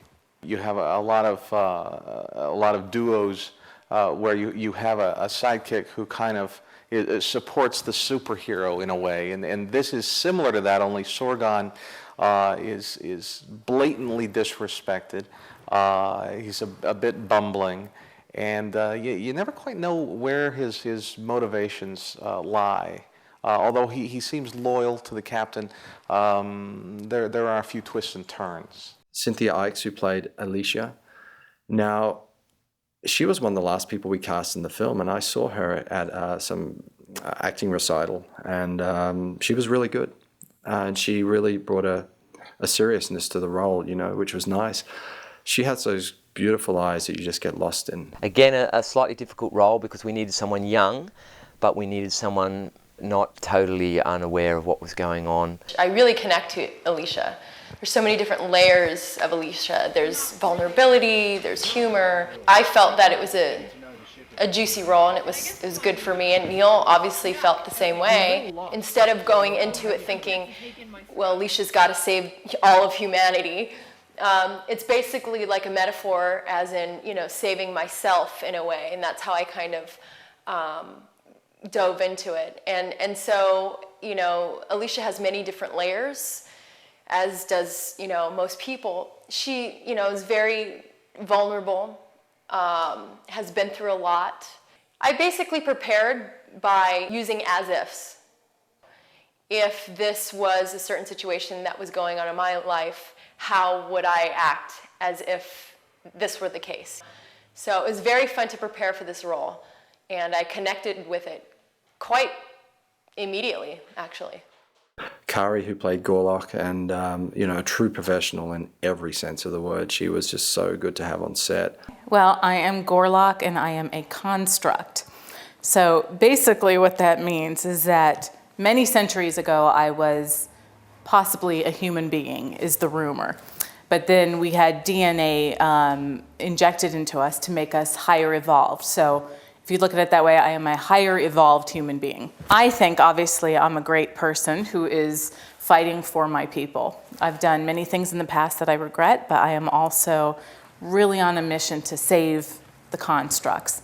And I've saved billions and billions of lives. Sci-fi and creating a whole world, you can really go with your imagination. So it's not like any other type of acting job where it's basically a whole made-up world. So how do we justify when we're talking and we don't even necessarily know what we're talking about, when we're having a different language that doesn't exist? So it's been interesting to work on that and to make it make sense to myself. So just doing the normal acting research, but it's on, you know, in different galaxies. Hey. Stop! Stop it! 1, 2, 3, 4, I declare some more! We love each other. We love each other with Hollywood. He looks like that and he's still doing You like that touch? Yes, I am. Good kiss? Okay, you want me like this? Yeah, no gay voices. Okay, no.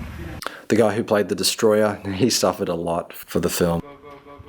And out, get out, out. Action 2. James was a really nice guy who had good makeup people who wanted to experiment. That was the thing. Everyone collaborated on the movie and everyone wanted to experiment and try something new and different. So I guess that was our feeling for the film, was to do something special. This is Peter. She's playing Sheetak and the Blue Whale. Apologies for being late. Sheetak, Peter has the most wonderful voice. She's also a professional voiceover person. Peter Johnson was another one. She was the voice of the Blue Whale and also acted in the film as Sheetak. And, you know, I thought that was kind of a cool thing to have her on board. And then, for those people who don't know that, she actually has an Australian accent, and she was able to disguise her accent for the movie. And that was very cool in my books. The acting technique that I use has a lot of imagination work, so I obviously went back, watched the previous movie. I guess there's a couple of previous movies, but the one that was most recently in this universe called Battle Space, which involves the race of the constructs, which is what I am. And so I got a better idea of where they come from, what their motives used to be. This is obviously, I think, 500 years after Battle Space, but the constructs still exist and they still have a lot of the same problems. So that was the place to start.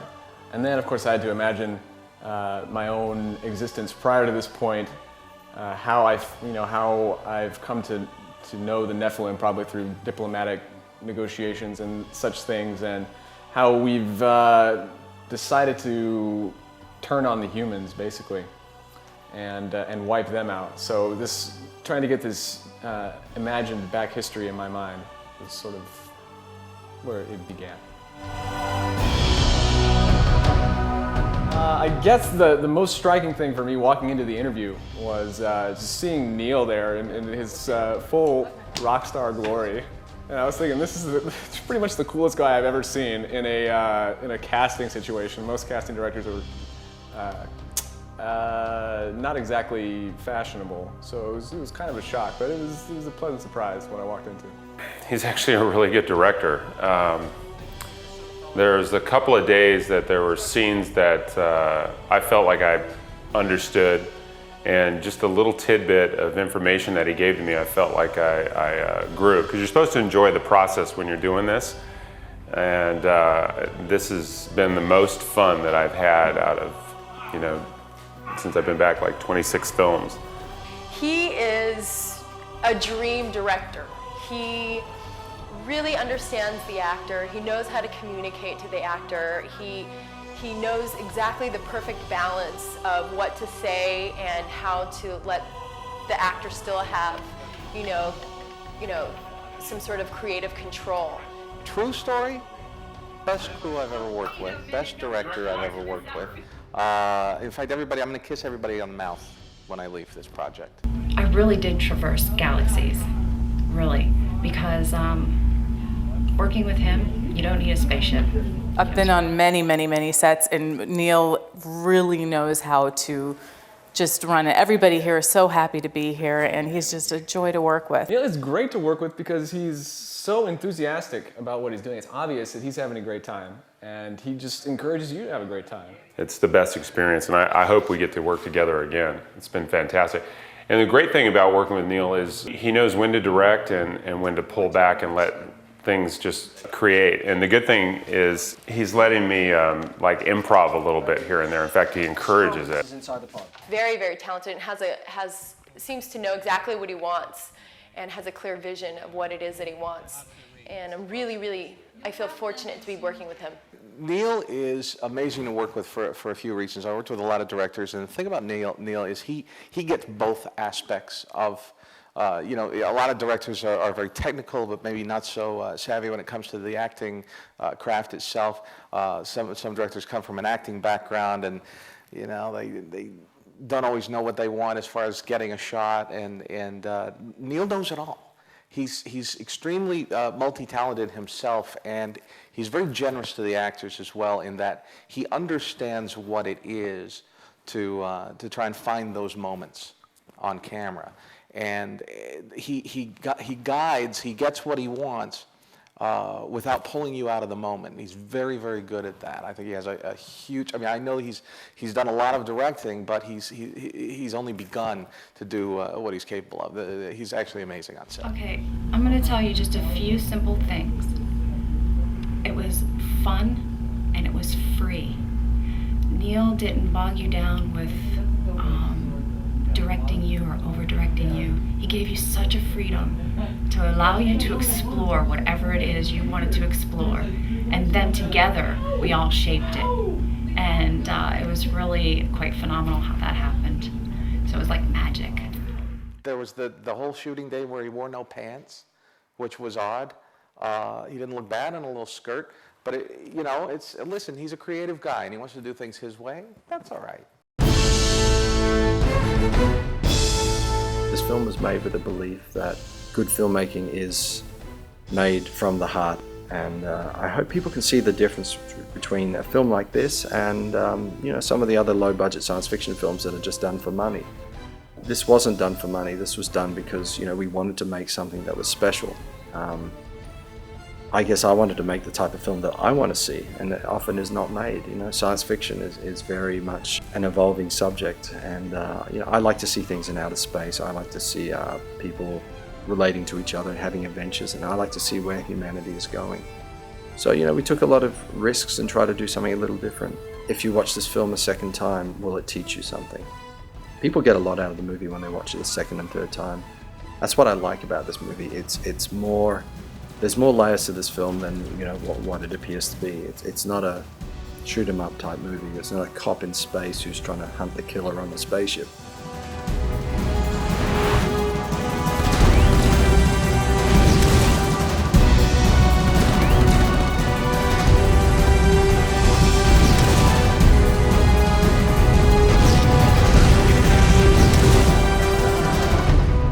Humanity's end. Extinction is inevitable. The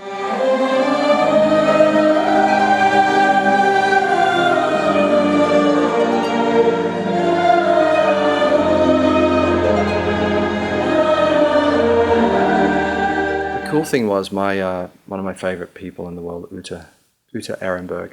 She basically brought in her ex-husband, Nettie John Cross. For those who don't know who Nettie John Cross is, he's one of the big rock stars from Europe. Nettie's talent comes from when he was young. I think it was instilled into him as a 6-year-old boy. His parents, I think, were forcing him to make music. His mother and father were just into the classical world, and from this point, he stepped out towards the rock and the heavy metal side of things. But his roots were always classic, and so it was great that I could sort of bring him this project. And it basically brings him back to his childhood, I think, a little bit. Bin mit 7, habe angefangen Klavier zu spielen, habe 10 Jahre Musikschule. Meine Mutter ist Opernsängerin. Ich bin aufgewachsen in so einer Familie, die klassische Musik macht eigentlich. Und für mich ist das eigentlich nicht schwer, sowas zu machen, auch wenn es schwer klingt. I first met Nettie and it was strange. The first time I met him, it was we just connected in a second. And I don't connect with many people. I was a big fan of his music, actually. It was more, hard rock, sort of heavy metal stuff. And then sometimes it was more like the big Disney music and stuff. But it was always commercial music with singing and stuff you hear on the radio. And he sort of, not pushed me, but he kind of kept saying, I should do the music for your movie. And Uta, his ex-wife, who's his manager, she kept saying, oh no, he would be perfect. And I thought, he does rock music, why should he do this? Ute Ehrenberg hat, auch meine Managerin, hat mir das sehr gut vermittelt. Das ist das Resultat von dem. And then it just came to the point, she says, oh, really, just try him. I said, okay, I'll try him. We'll see what we get. And, I've worked with some really good composers on my other films, but my God. Es ist eine perfekte Entscheidung. Ich bin sehr glücklich, mit Neil Johnson zusammenzuarbeiten. Es macht mir einen riesengroßen Spaß. Es ist sehr professionell, die Arbeit. Und ja, das Gefühl ist bei mir total auf einem hohen Level und bin sehr glücklich. Also ich gebe auch alles. ist eine gute Chemie, mit ihm zusammenzuarbeiten. I had expectations maybe of about this level, but in reality it was here. Too much, ja, zu viel eigentlich. Ich wollte in den Film eigentlich viele verschiedene Parts einbringen, musikalische Parts einbringen. Ich wollte eigentlich eine Tiefe drin haben, eine sehr, sehr, sehr weite Tiefe. Da auch der Film sehr, sehr viel Tragik hat. Der Film hat eine sehr große Weite, zwecks wegen dem Universum, logischerweise. Es sind Kampfszenen, Kriegsszenen, es sind Todesszenen und Liebesszenen. Also die Musik für den Film zu machen, war ein Riesenanreiz für mich, da wirklich alles drin ist in dem Film. Und das ist perfekt eigentlich für einen guten Komponisten oder für einen Komponisten, der sowas machen will. The problem I had was when he did the music, the film visually looked a certain way, and he did the music in a special way, and it just made the movie look so big. So I had to change half the effects, and I made more shots, and I ended up making the movie much bigger in a visual scale because the music was so big. I had to lift the rest of the film up to this level. It's emotional. It carries the feeling and the heart of the characters in the film.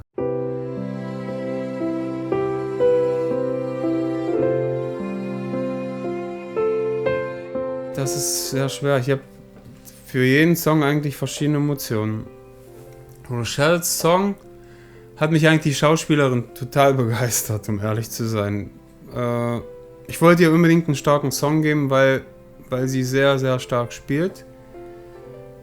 Und ja, ich habe mir das Bild angeguckt und habe einfach drauf losgespielt. Einfach mit Klavier, so habe ich den Song angefangen und ja, das ist dabei rausgekommen. Einfach nur ein Gefühl.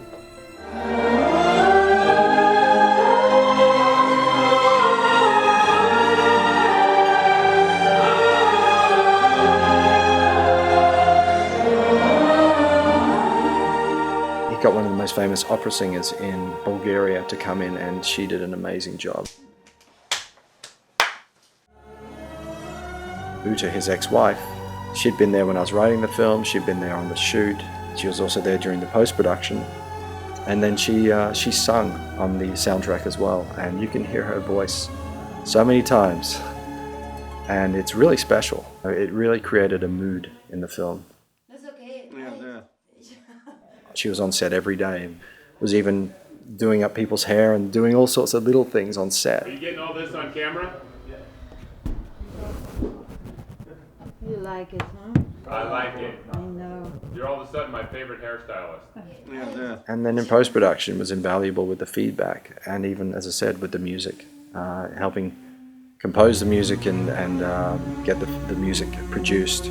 Ich möchte noch einige Worte sagen zu Utes Stimme, die ich super, super gerne einsetze. Also ich glaube, das ist die schönste, sanfteste Stimme, die es auf der Welt gibt. Für bestimmte, sehr sanfte, schöne Stellen gibt es nur eine Stimme, das ist Utes Stimme. Ich habe Mira, die Opernstimme, für Chöre, für die Bombast-Sachen eingesetzt, aber Utes Stimme ist wie ein kleiner Engel.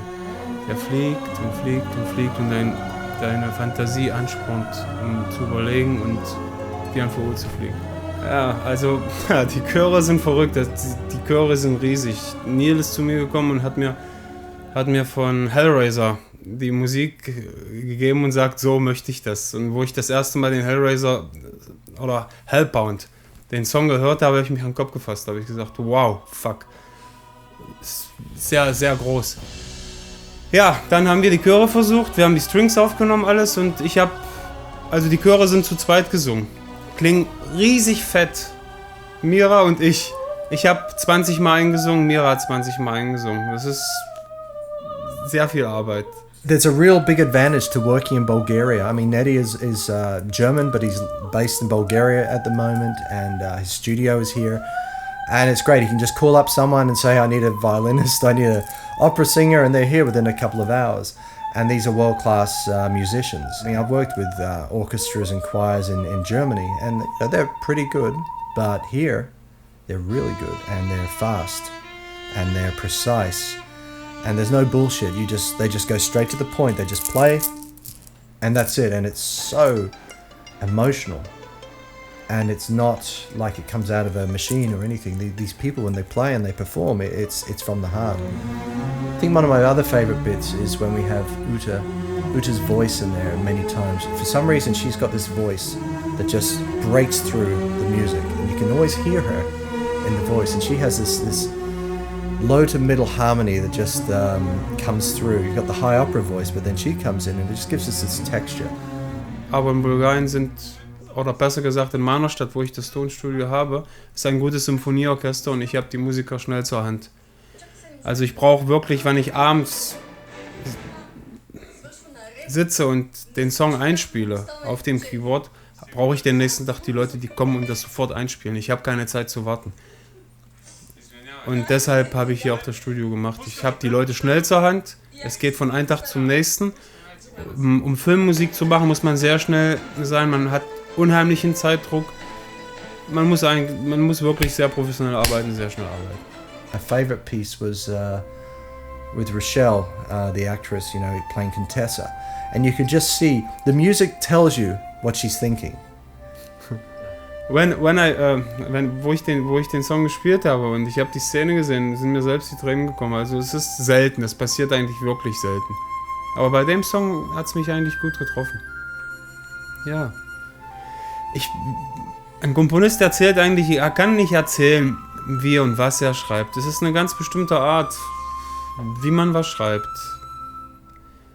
Erklären, schwierig, es ist wirklich schwierig.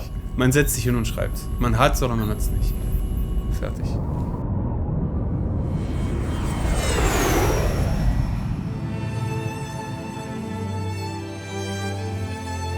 Ja, ich wollte unbedingt was sehr Besonderes machen.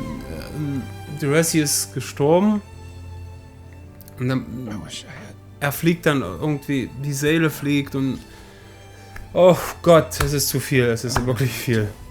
Er stirbt und die letzte Endmusik, so dass die Seele hochfliegt und dann das Raumschiff fliegt und man sieht das Kreuz, ja, es ist alles irgendwie zusammen, man kann es nicht erklären. Und das Kind nachher am Strand wollte ich unbedingt eigentlich was sehr, sehr Eigenständiges machen. Also es musste eigentlich sehr, sehr klein sein, aber sehr stark trotzdem. Mit der Stimme ist mir das eigentlich sehr gut gelungen, mit dem Klavier davor. The composers I've worked with in the past were really, really good. But Nettie has just gone beyond everything. Everything I expected, and I never knew this much talent existed. In one person, and he's just a freak for this. You can't stop him. I understand that because I guess I'm the same way with my films and my ideas, but the difference between him and I is that he has a talent. Es ist ganz komisch bei mir, wie ich Songs schreibe. Ich glaube, es ist bei jedem unterschiedlich. Es ist menschlich halt. Ich gehe gerne zu Fuß von zu Hause bis zum Studio. Und in den 10, 15 Minuten, wo ich zu Fuß von zu Hause zum Studio gegangen bin, ist mir das Lied eingefallen. Ich habe mir das gesungen. Dann bin ich ins Studio gekommen, habe das in einer Stunde eingespielt. Am nächsten Tag habe ich die Leute gerufen und schon war der Song fertig. Binnen 2, 3 Tage hatte ich einen riesen Song fertig. Das ist dann drin, das kommt. Manchmal habe ich eine Welle, wo ich 5 Songs oder 5 Parts am Tag komponieren kann. Manchmal halt nur ein oder so, aber eigentlich fließt es bei mir immer. Ich habe sehr viele Ideen momentan. Ich hoffe, das bleibt auch so. And you hear this in the music. You can hear that somebody who made the music really cares about the music. And I mean, I'm still floored to this day. I can't get the music out of my head. And this is the problem. I understand when he says to me, I wake up, I hear the music. I'm eating breakfast or lunch, I'm hearing the music all the time. I'm having sex, I hear the music. I get this because now I've heard the music. It's in my head as well. It doesn't go away. It stays with you. And I think that's the great thing about this is that, okay, my film's of a certain level, but this music is so good that it forces you to stay with the film and you have to watch it over and over again and the music will just bring everything to life.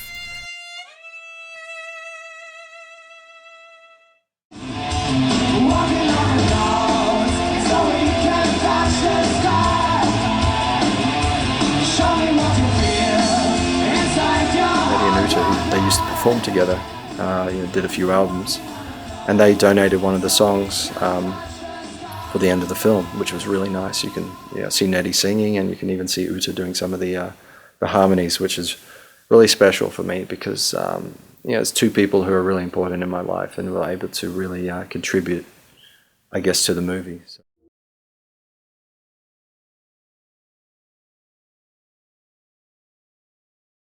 First shot of the day, which is the dolly shot. We have this wonderful thing called a Wally dolly. Comes from Australia, and Must be good. it must be good, but it's actually really good. You can fly all around the world with it, and it's a portable dolly system. It's fantastic. Even our DP likes it, and that's saying a lot. So yeah, here we are. By the way, if Wally Dolly want to give me some free shit, yeah, it's welcome. There is this.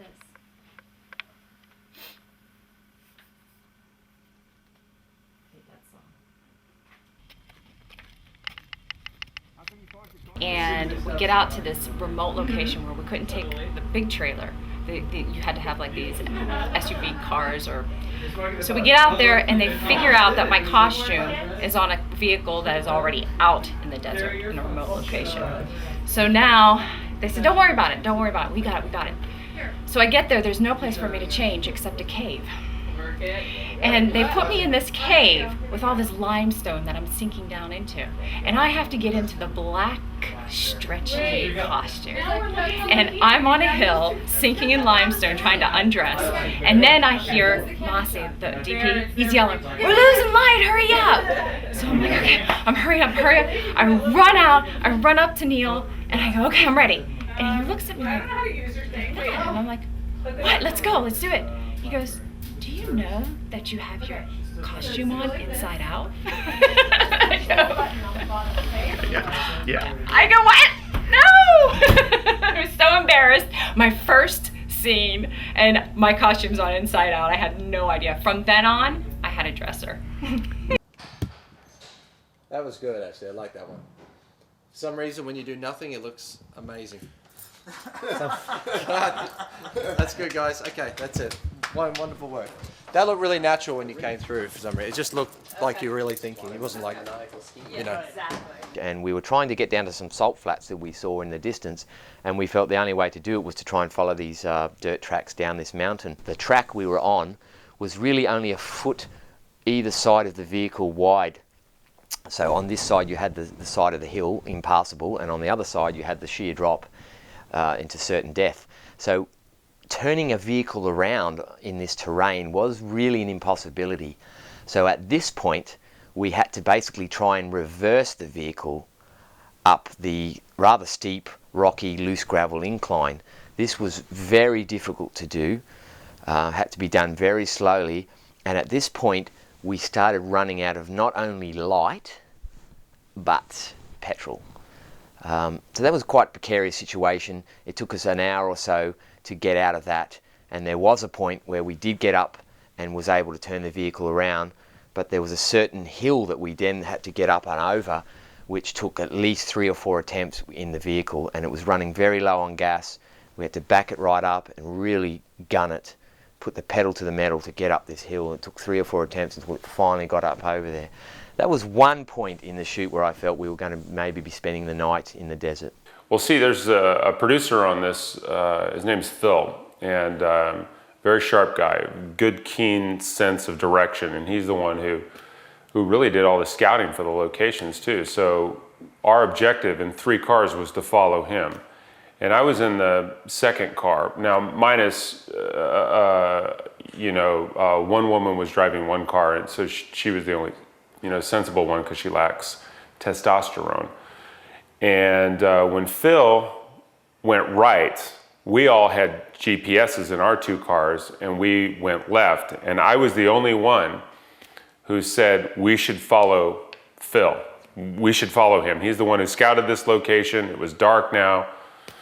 And so for 2.5 hours, we found ourselves driving down roads, no name on those roads, riverbanks, getting out of the car and moving boulders so we could just keep going.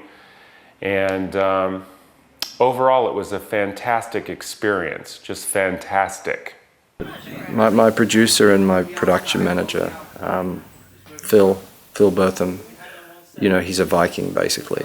You know, we were all Viking warriors at heart, but he's a true Viking, and he owns a bunch of Vikings. So you know, basically he's produced a couple of things, but he also runs a big Viking collection of people, you know, who are used to be put in movies and stuff. And these Vikings, you know, just go around and beat each other up on a daily basis. And so, you know, he was able to come on board and you know, help us with everything. And he brought Dawn Hayes along as well, who was our production manager, and she was fantastic. And also did the accounting and saved my ass a few times. Well, I was just walking down the street in Fresno and somebody noticed me. And I've been a hit ever since. No, I'm kidding. I had no intentions on being an actor.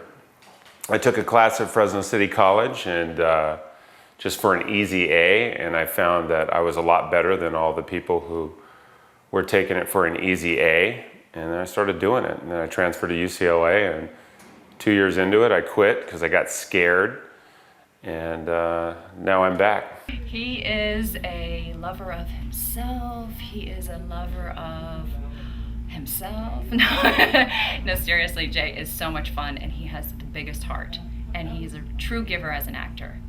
This was my first Hollywood movie, and I expected every actor to come in and to be perfect. And I thought, wow, it's going to be such an easy process to do the casting. But as people who live in Los Angeles know, there's a lot of actors here. If you want to do a serious film, there's very few good actors. And we proceeded to send out the call for actors, and we got quite a good response. We had around 100 actors come in and read for the role over 3 days. I have created life in many parts of the galaxy. You are not from my hand. Homo sapiens scum! You are not created by my bloodline. You are a prisoner to your flesh. No way, Captain. Not at this speed. No, we're not entering at this speed. You have to time it perfect. You trust me on this? I'm willing. As long as I have control. I have feelings like you. I even feel pain. You're not my type.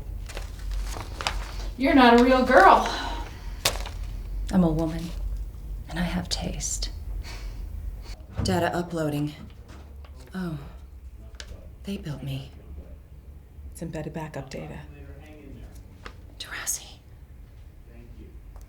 Go deeper, Blue Whale. Your name is the Salchiar. There's Nephilim text written on the hull. I was a warship. You're warm. Your skin, it's amazing. I'm a level 12 biobot. Apart from processor, spinal core, and a few other enhancements, I react as a human would. Really? You have your smelly days too, like I do? What is this room that we're shooting in? We're in a Burbank apartment. Why are we there? We're building a set for several scenes to be shot upon. So we have wood and tools and miscellaneous pieces of junk that will all be recycled. Well, we've completed our first wall. Well, after a few hours of construction, we have two of our 4 surfaces. Third wall, what we're calling the Berlin Wall. Well, we have completed 3 walls. Tomorrow we shall work on the floor, and then we'll start having a pretty good look at the set. But for now, our day is done. What do you got for me?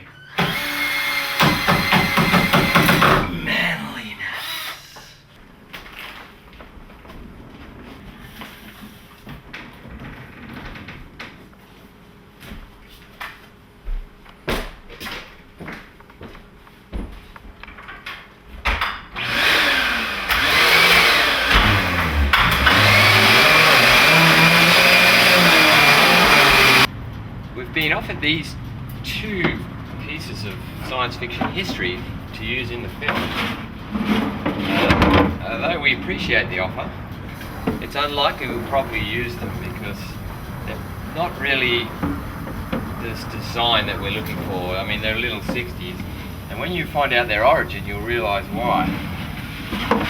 These were given to us by someone who's worked on Star Trek, and it's very close to his heart. And these are actually the original shuttle chairs from Fuck You and Cunt and Pussy and Fuck. Fuckity cunt, cunt, fuck. Another prop that we've been graciously loaned is this astronaut suit, which date back to the late 50s, early 60s, and I believe that it's actually an original flight or high altitude suit that would have been used in the NASA space program of the time, or probably earlier 50s. But this particular item has special interest because it was used on an episode of The Twilight Zone. The episode in question being Death Ship, one of my personal favourites.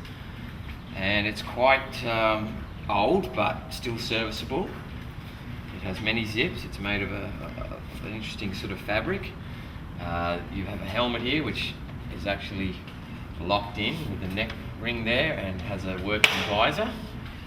It's nice and beat up and weathered and... Hello, Mr. Blake. Welcome to our first day of shooting, and we're here in the massive set of Burbank. We won't say where. And over here is a kitchen. It's a secret set. Hello, your name and your character. I'm William Tulin the First. My character is Sorgon 387. I'm using a white stick as a microphone for no apparent reason except my drug problem. I'm in this film is because of a man named Blake. Blake put the screws to everyone and said, you gotta have this guy Jay. In the audition I had slipped for $100. Just 100 American. None of that Euro shit. And here I am in the film, making out with pretty young girls. So, getting some in the background. So the other 900, it's coming? No, we talked about 1,000. No hablo inglés. Here we are on day what? Day 5? Day 6 today? Day 5. Day 5. And how many pages have we shot so far? We have shot 12 pages so far. And how many pages do we have to go? We have a bunch more. Was that one day? One day. Oh yeah, that was pages? one day. One day. Yesterday was 12 pages. Yeah. Shows how much I know, right? What a director. What happened here, Jack? I was following Phil, and he passed an RV, and I'm going about 70. So I finally got to pass, and as soon as I come around and pass, I see Phil on the side. So my mind between, oh, I passed, and I got to pull, and then Phil locked, so I said, oh, I got to stop. So I decided to stop at 70 miles an hour, and skidded. The RV was barreling down on me, so instead of hitting Phil, I went off, but I went off into a ditch. So that's the result there. Did you get winched out or something? No, I pulled out stuntman Jack. Look to the left. You were 10 when you were looking at those. I don't mind if you cheat yourself a little bit to the rest of the shoulder. This side. You like that better? This set is incredible. I love it. That's what a great set. Thank you. You play an instrument? Can you play both these? Both these nuts? Do you play CDs? CDs nuts? Just singing you a song all the time. I don't know if you can see this. It's a cable system here that is pulled, and that opens and closes our main doors. So it's very, very technical, but when I hear action, I can pull that and the doors open. Oh! How's those bolts feel? First of all, my hips are too big for the chair. Oh, come on, really? You want a cushion? Yeah, we get you one. Pretty nice cut down. We're on our way to a radio station. Approaching to a right radio turn, show. followed by a freeway entrance on the right. Because I didn't realize it's 10 miles away, 15 miles away. So we're going super fast now. We're going to be there in 10 minutes. I got 15 miles to go. I'm going to see how fast my car is today. And yes, of course the freeway is blocked, as I can see right now. Typical. Well, Alicia in this next scene is quite pregnant, so I've been assigned to impregnate her. So you may want to keep rolling or leave it to the imagination. We're making a girl pregnant with bigger boobs and bigger belly. That's it. Oh yeah. Oh yeah. Oh, she's racked. So wouldn't I be holding it like this? You would. So I'm not touching your boobie. Yeah. Pull this up a little bit. It's looking a little top heavy. So let's pull that. Let it come down a bit. There we go. Yeah, you'll be sitting down. Let's get you up there. Okay. I'm gonna get you sitting down. Okay, let's go to the set. Follow me. Follow me. I will follow you. Follow me. Touch the belly. They brought him to you. Hey, I had a little accident with her. I'm sorry. I'm You not. have to eat this now. Your dream came true. And this is your dream. Yeah, I was the impregnator. It's a bit too much. It's okay. We're fixing That's the 9 months. The tent. You're gonna drop basically in the next scene. Okay. And then we're doing the childbirth. Can we tell you about that? Oh, my water's gonna break. Oh, yeah, the whole thing. I want to tape it. You want to tape it? So she's sitting down. She's sitting down. Don't worry about it. Okay. Just. Oh yeah. Give me a second. Pregnant girl on set. Look out, pregnant girl on set. Right. When somebody does. Baby on set. Lady with a baby. Put on a bit of weight. There's a baby in him. Okay. Baby with a baby. I'll just do a check for you. Make sure it's safe. Don't. So, I'll just... Yeah. We'll see how we fit. Okay. That's a safe spot there. Oh, no birth. Oh no. Get the puppies finished first. And leave the baby in. Jeez Louise. I'm lactating. Nice. How about that? Oh yeah, that's disgusting. Whoa, that's an Well, that's how I got pregnant in the first film is place. this?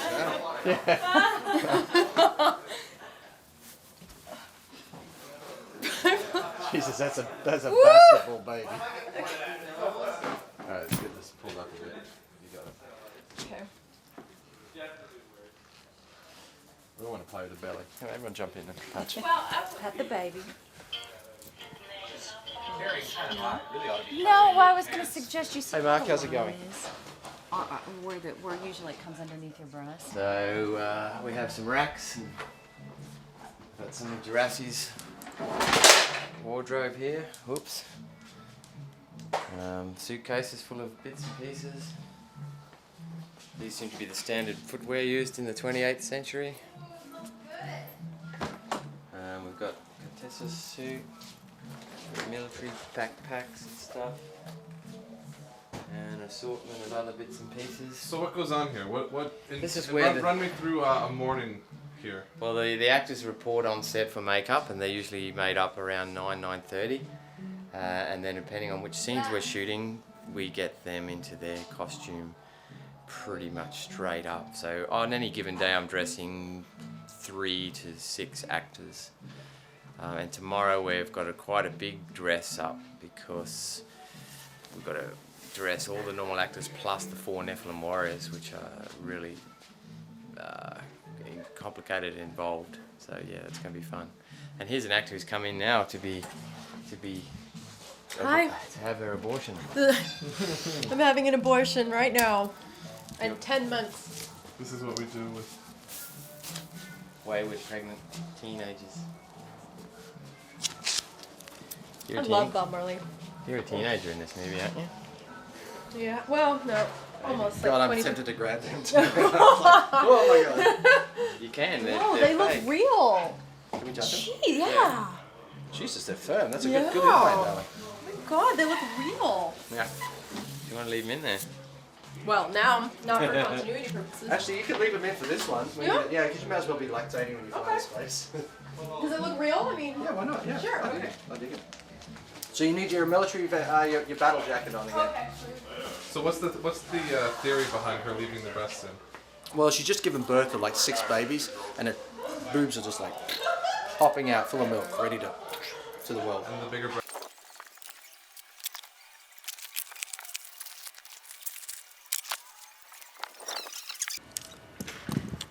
And it's pretty easy to set up. It comes out of the case like this pretty much. Just have to hook up the battery and put the camera on and pretty much ready to go. We're here in the props room for Humanity's End, and we've got Jodrephin beer, blood, all sorts of little bits and pieces, Jurassi's voice recorder, light hollow sticks, communicators, red buttons, anything that's called upon to be physically held or used, we call a prop. So I am the prop master on this film, so I'm in charge of everything from fishing reels to light sticks. So everything has been converted in some degree. It's usually a store-bought item that has just been altered or painted. We've had very little time to build stuff from scratch, although we have built some stuff from scratch. And we have, yeah, all sorts of gas masks and bits and pieces for Humanity's End. Sorgon's little tracker. Yeah, so it's not a huge room, but it's just big enough to house all the prop needs for Humanity's End. Coming to a theatre near you. How long have you and I been in the Force?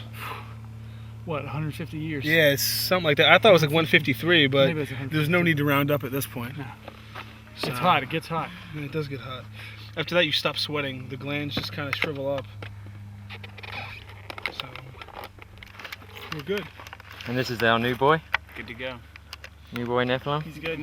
How's he shaping up, fellas? He's good. Needs a little more work. Hey, I'm taking the slack off these guys. Jack? I got when I was carrying the gun, I fell and it went straight through my skull. It had to rush me out to the hospital. So that was a little more painful than that has. That was true. I held your hand. It's not bad, fun. Is that an injured Nephilim here? No. Holy shit. That's pretty good. First blood on the First blood. First blood. How do you feel? That looked really good. Just, you know, it worked. Oh no, like I have no problem doing it. It's when I fell, the helmet nicked it. I couldn't get. No, I'm fine. Need a hug? I have full motion in this like suit now. He's getting punch drunk. Yeah. See what we're talking about there? Is that from when I punched you earlier, or is that from Nolan? No, that's from when your girlfriend said, "Wow, you're so much better than Jack." He's out. Camera unit here. We like European crew here because we're cool people. And this whole cast is... that man over there is from Connecticut, and he's definitely European. Very exotic. Yeah, very exotic. And and we got another camera over there, which is another little one. He's from Australia. Which is a whole other world. Fresno. And got a camera over there. Yeah, we're all exotic. Really? We like blood. Still intro it. We like blood. We're about to do the big blood scene. It's very exciting. 3 angries. We're doing the little blood, then the big blood. Little blood in the center. That's it.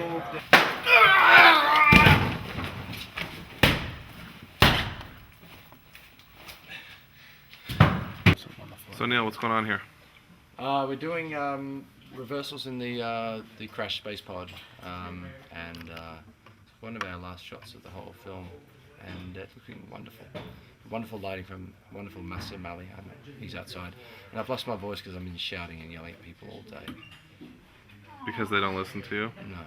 Or the actors just I've been stop. having my own conversations all the time, you know, with myself. It's okay. I get the film done. I'm also, you know how it is.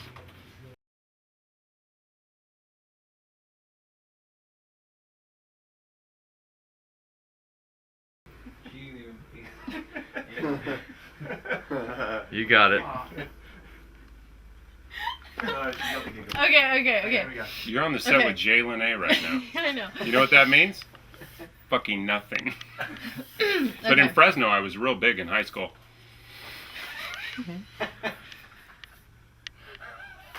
Your pecker stand up. I remember back in 2008 they used to take Viagra. A half a Jojer fan beer, and you could hang a coat on me. A really long coat.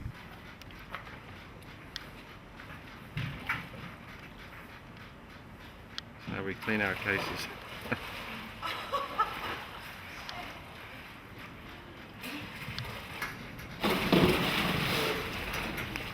That's her inside though, right? No, that's the one. T She's mark. out. I can probably get it like there, like it's almost. Can anyone help it from the other side, man? Sorry? Not really. Have a grip from the other That's side? good, I good. think we can do it now. It's working now, huh? Whip it. Yeah. Maybe it needs WD-40. No. No? It's far worse. Let's try it. Just do it, try this. Far worse. Okay. Yeah. Oh yeah. You're gonna open it up, there'll be a baby in there. Other side. Maybe there's too much weight inside there. I'm gonna Just try do it from by the other yourself. side as well. There we go. But basically, go about low. We paid $200 for this thing. Just see what you can do with it. Which way am I going That's first? the That one. way? It's gonna close like that. And Or we're gonna will get it? Open, hopefully. Yeah. Hopefully. So you want to try for an open? Yes, please. Too far. Hello! We're going to do it electronically, I think. Muscle, you have to lock this one off. Really? Yeah. And then just do it. Alright, all we have to do. What about it just zooming in real close and then right when it opens? Because it closes almost all the way. You just have that one little inch gap or whatever. It's just the way that she's gotta open it is quite absurd. It's supposed to be in space. Yeah. So what we're going to do Let me is see just if I lock can it do off. myself, like close it Have it myself. closed. We'll open it for her. And then once she's walked through, you can start moving. Yeah. You know, I can open it from Oh the yeah, back. only this one. Yeah, can get locked. yeah. But when she walks out, Yes, we you can be follow. handheld. Yeah. Exactly. Neil? Yes, sir. I can open it from the back, but it can't be closed all the way. Like I can do this. Ready? Yeah. Which means it starts off not entirely closed. Do that again. Okay. Ready? Ready? Hey. Okay, let's do it. So don't touch anything. Don't touch it. No. Quality. Spaceship here. A lot of men in this Let's space. do it. Let's do it, guys. Hitler Youth, what's going on here? We're building a set, as you can see, for a new sci-fi film. Once we have a floor, the Neil Johnson Dance Studio will be complete. Stay tuned for further developments. I like this aspect, especially the washer dryer Yes, a must in any spaceship. modern starship. It's, let me guess, it's from the air vent. It's like a air conditioning grill? No. No. Bring the light closer, Blake. There you go. It looks like an air conditioning grill. These things, all these pieces. Think this is where it would normally be in real life. And on top of it would be a shopping trolley. These are the bottoms of shopping trolleys. Holy shit! There's 15 of them. They're bottoms of shopping trolleys. Yeah, we had to saw some bits off of them, but How did you get these trolley bottom bits? Cut. that is not for discussion at this time. Excellent. What's that? That's my meat tray. That's a meat tray. Meat tray. That was your lunch. Yeah. Now it's a And that was control Emmett's lunch. What are the Which square is- ones? Which is not enough. These are drink cartons holders. From where? From From Vaughn's. Yes. What are these square ones though? They are bread tray grills. Ah. And look, I even used the tops of the spray cans. Oh Jesus. Wherever you want it to be. It is dark in here, We though. have somebody looking in. Do not look, man. There is nothing to see. Do not come and visit us. He's fine. wax from the bee. No, it's Rocks from the bee. wax. Beeswax. Same like a candle. Beeswax. Yes. There's no chemicals in the Sperm? sperm. A little bit. Little bit of sperm. Yeah. What kind of whale sperm? What? Whale sperm. Cocos, kiwi, mango, ananas. Whale sperm. Yeah. Passion fruit sperm. Passion fruit. I hope you're getting all this. This is riveting shit. And you're playing with his I'm the joystick. baddest MC in outer space. Come on. And welcome to my house. Of the Aryan race. What? No. It's no good. And I like you a lot. But I don't even know who you are. Well, I can see I'm warming you up a little bit too. But I am losing weight. What? Are you on billboards? No, we don't do billboards. Because my ego would explode. So, you know, they don't like people to know what I look like because my beauty would overwhelm the audience. Well, then plus everyone else is not so good looking. It's okay. I don't do billboards either. Yeah. Because I can't seem to get one. Side of a bus. If I could just get on the side of a bus, I'd know I made it. No bus. That's what you want. That's what you want. It's really hard to deal Wait, that was Russian.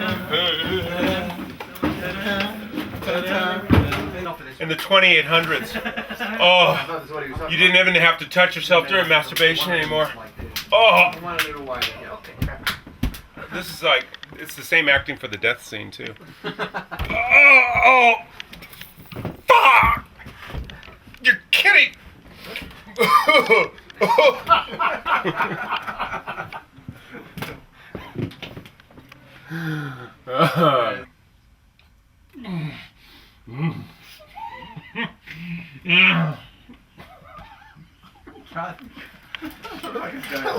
Yeah. Yeah. Let's go again. That's very bizarre. Okay, wait. Your wife's a lucky woman, Jay. Yeah. I'm so smooth. I'm like as smooth as whale shit on ice. Wait. Wait, I'm supposed to not like it, and then I realize I like it. No, that's in the other scene. That's when I go south. Oh, okay. That's another one. That's when, like, I start out on top and then I go down, and you're like, oh, hey, whoa, and then, oh. Okay. Hey, Jay, I love it how you left your dog. What's that? No foreplay? No, just foreskin. Oh, you too, huh? Uh-huh. Oh, yeah. Durassi does it in his dog tags. They don't come Girls are off. freaked when they see your foreskin. I know. It's so weird when I start slicing vegetables. I always slice the tip, just like the rabbi. I'll go slower. What happened to my shirt? Oh, thank you. Well, that's the next bit.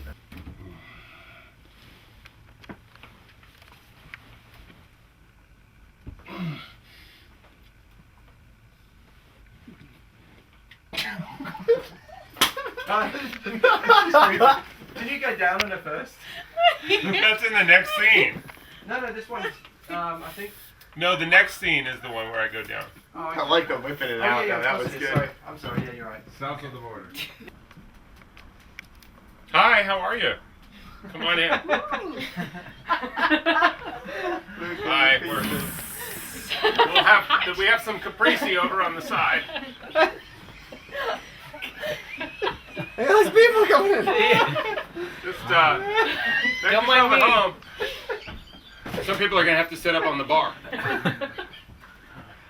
It's hot under I here. just got a question. Were you actually between her legs then, or? No. It just nowhere somebody near just made it just looked like you were like off to the edge on the angle. I was, but I have a very long hooking penis.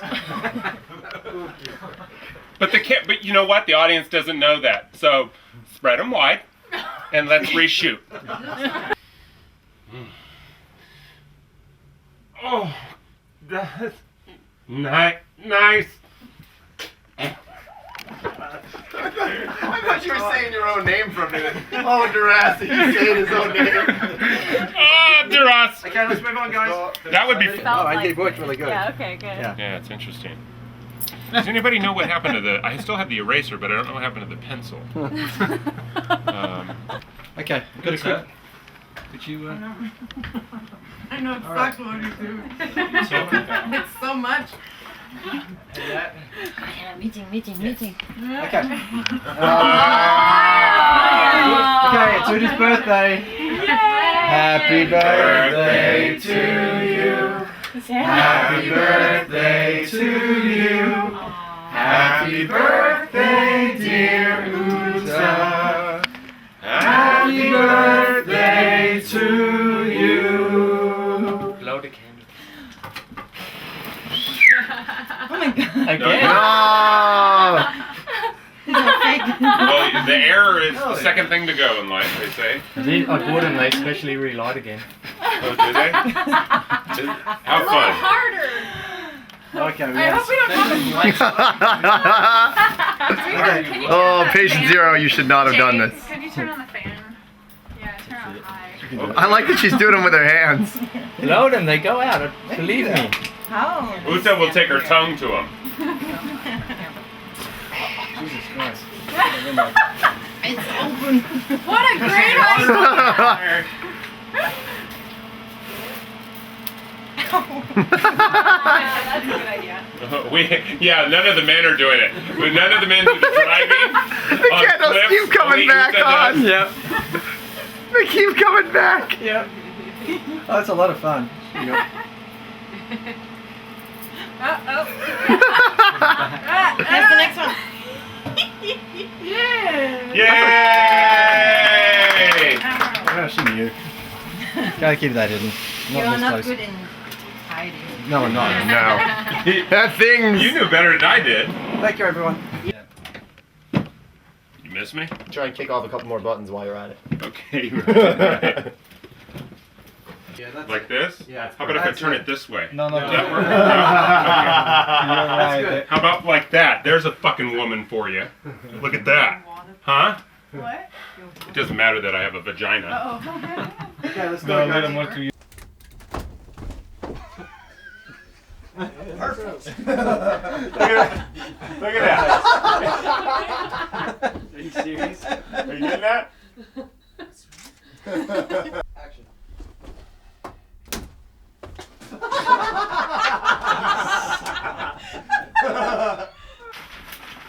Tell us about where we're going today. Where's this little joyride heading? We thought we'd go and pick up some burgers first Yeah. and skip some cute boys. Then, I don't know, Contessa, what do you want to do? Cute boys, yeah. Like it. We have enough on We set. don't take hitchhikers, though. You have enough cute boys on set. Keep you happy. Keep it. Did you pee in that? I like your hat, Mr. Pumice. I was recruited from the U.S. Air Force Base, just about 6 clicks from here. I was told there was going to be some tactical decisions needed to be made, and so I was being consulted for the continuity of Air Force riflery using this. Shut the fuck up! I said shut the fuck up! Look at the helicopter. Seriously, shot me with like the rifle and just CGI the fucking. Who is this guy? Where did you get? Who is this motherfucker? Hey. In the middle of my goddamn desert.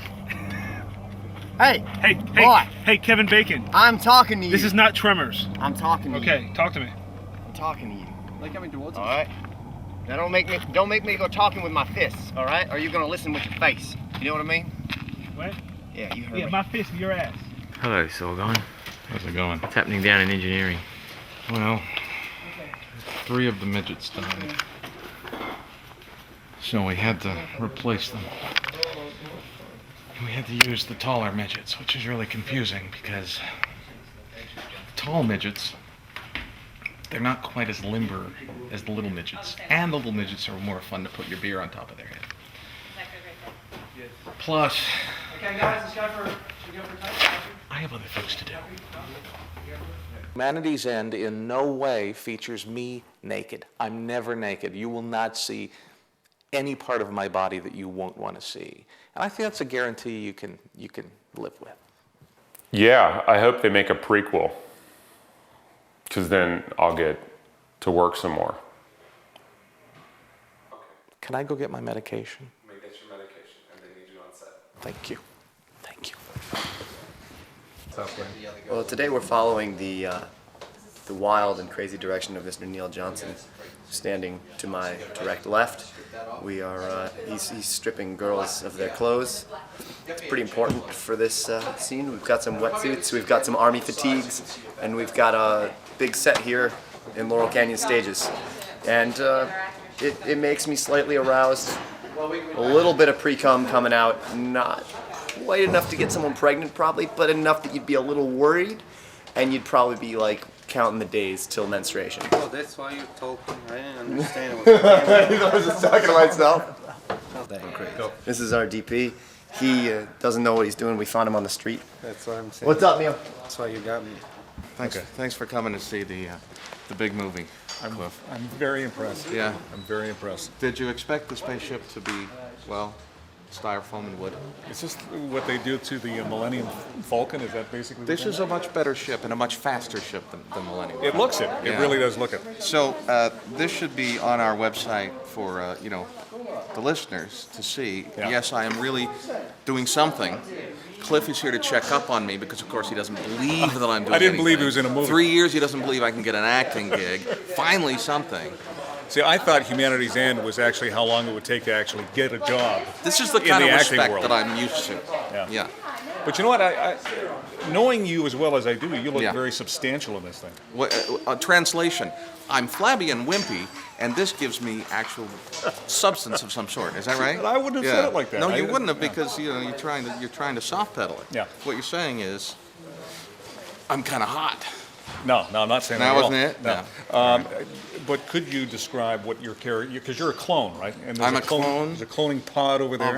Of a recalled clone generation. Hold on, recalled? My model was recalled, Really? so they don't Okay. make any more of me. And although I am dead sexy, and I no longer have the boys, as it were. They're snip snip. What else? Typecasting is what you're saying. Typecast. Yeah. You drove all the way up here to insult me? Pretty much. On the set of my big movie? I had a coffee and a bran muffin and spent 2.5 hours in traffic. Do you think I'm in a good mood? The bathrooms are over here. All right, thank you very much. Because what is genetic perfection? Right there. Write it down.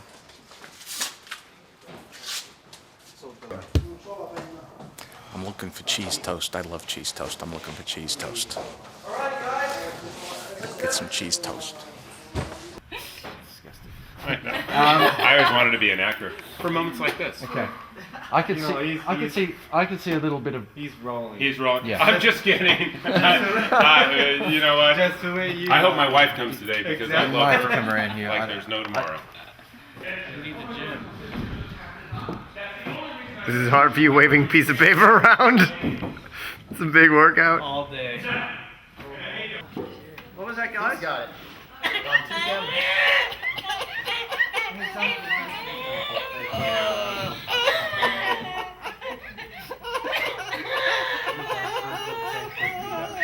All right, boys, let's get on task here. Come on. Urgent, or is that kind of a little bit more? Okay. Action. Turn that off.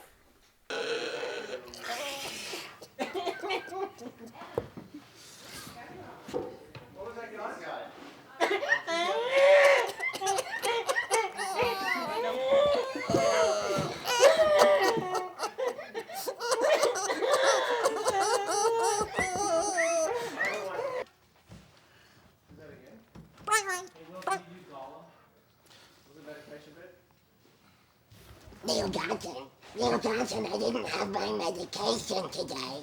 Did you have my medication?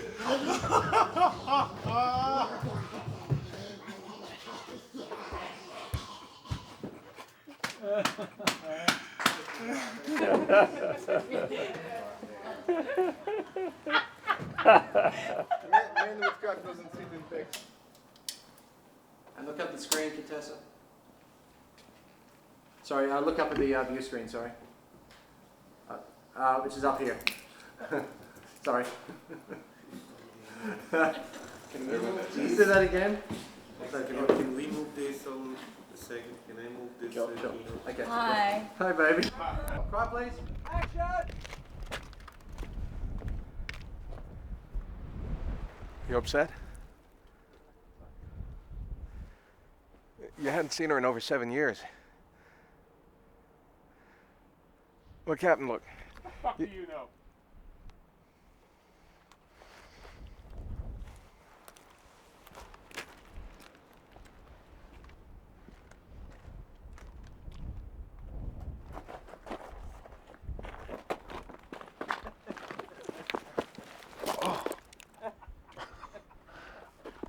I've fallen. I can't get up.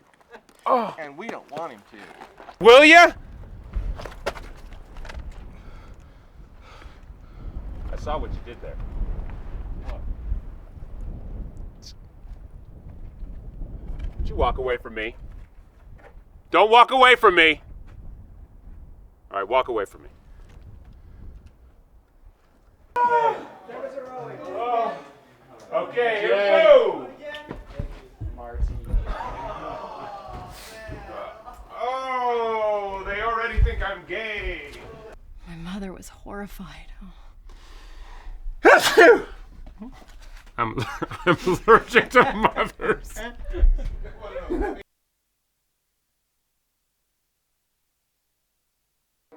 Wild sound. And roll. And action. They ready? Yes, Captain. Dump the cargo.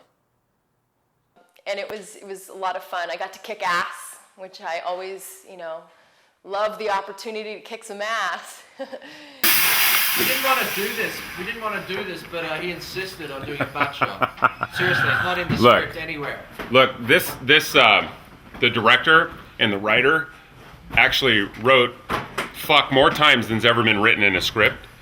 It's almost more than the scene in Planes, Trains, and Automobiles. Is that the scene you were thinking about? Yeah. That's exactly right. So what's showing a little 40-year-old ass? Huh? Huh? Girls, that's what you want? Huh? A little action? There's a teaser. There's a teaser. You know what? If you want the rest, rent the movie. Rent the movie. We're going to put this on YouTube, and we want you to come and rent the movie. Don't even rent it. Buy it. You know what? We want you to buy it. Hey, here's the other side. There's a teaser right there. Oh! And cut.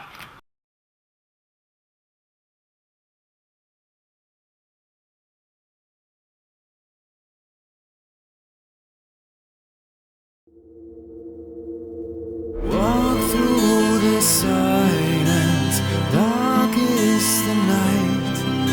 With wind in my face, I search for the light, counting the stars and hiding my tears, longing for someone to take away my fears.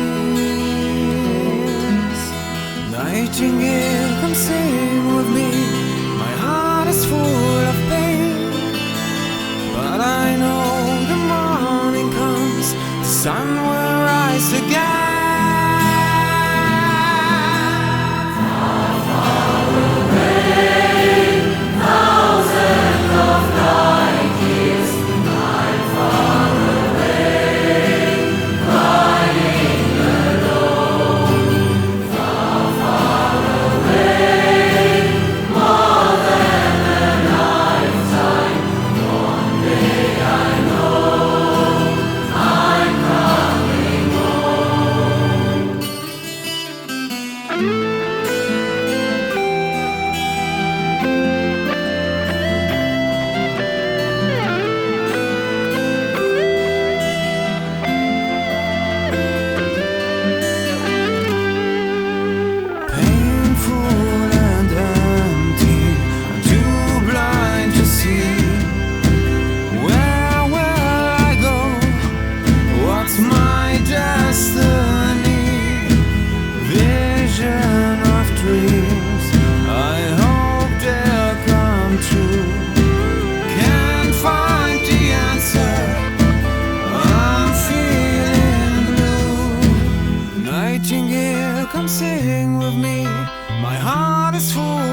I search for the light, counting the stars and hiding my tears, longing for someone to take away my fears.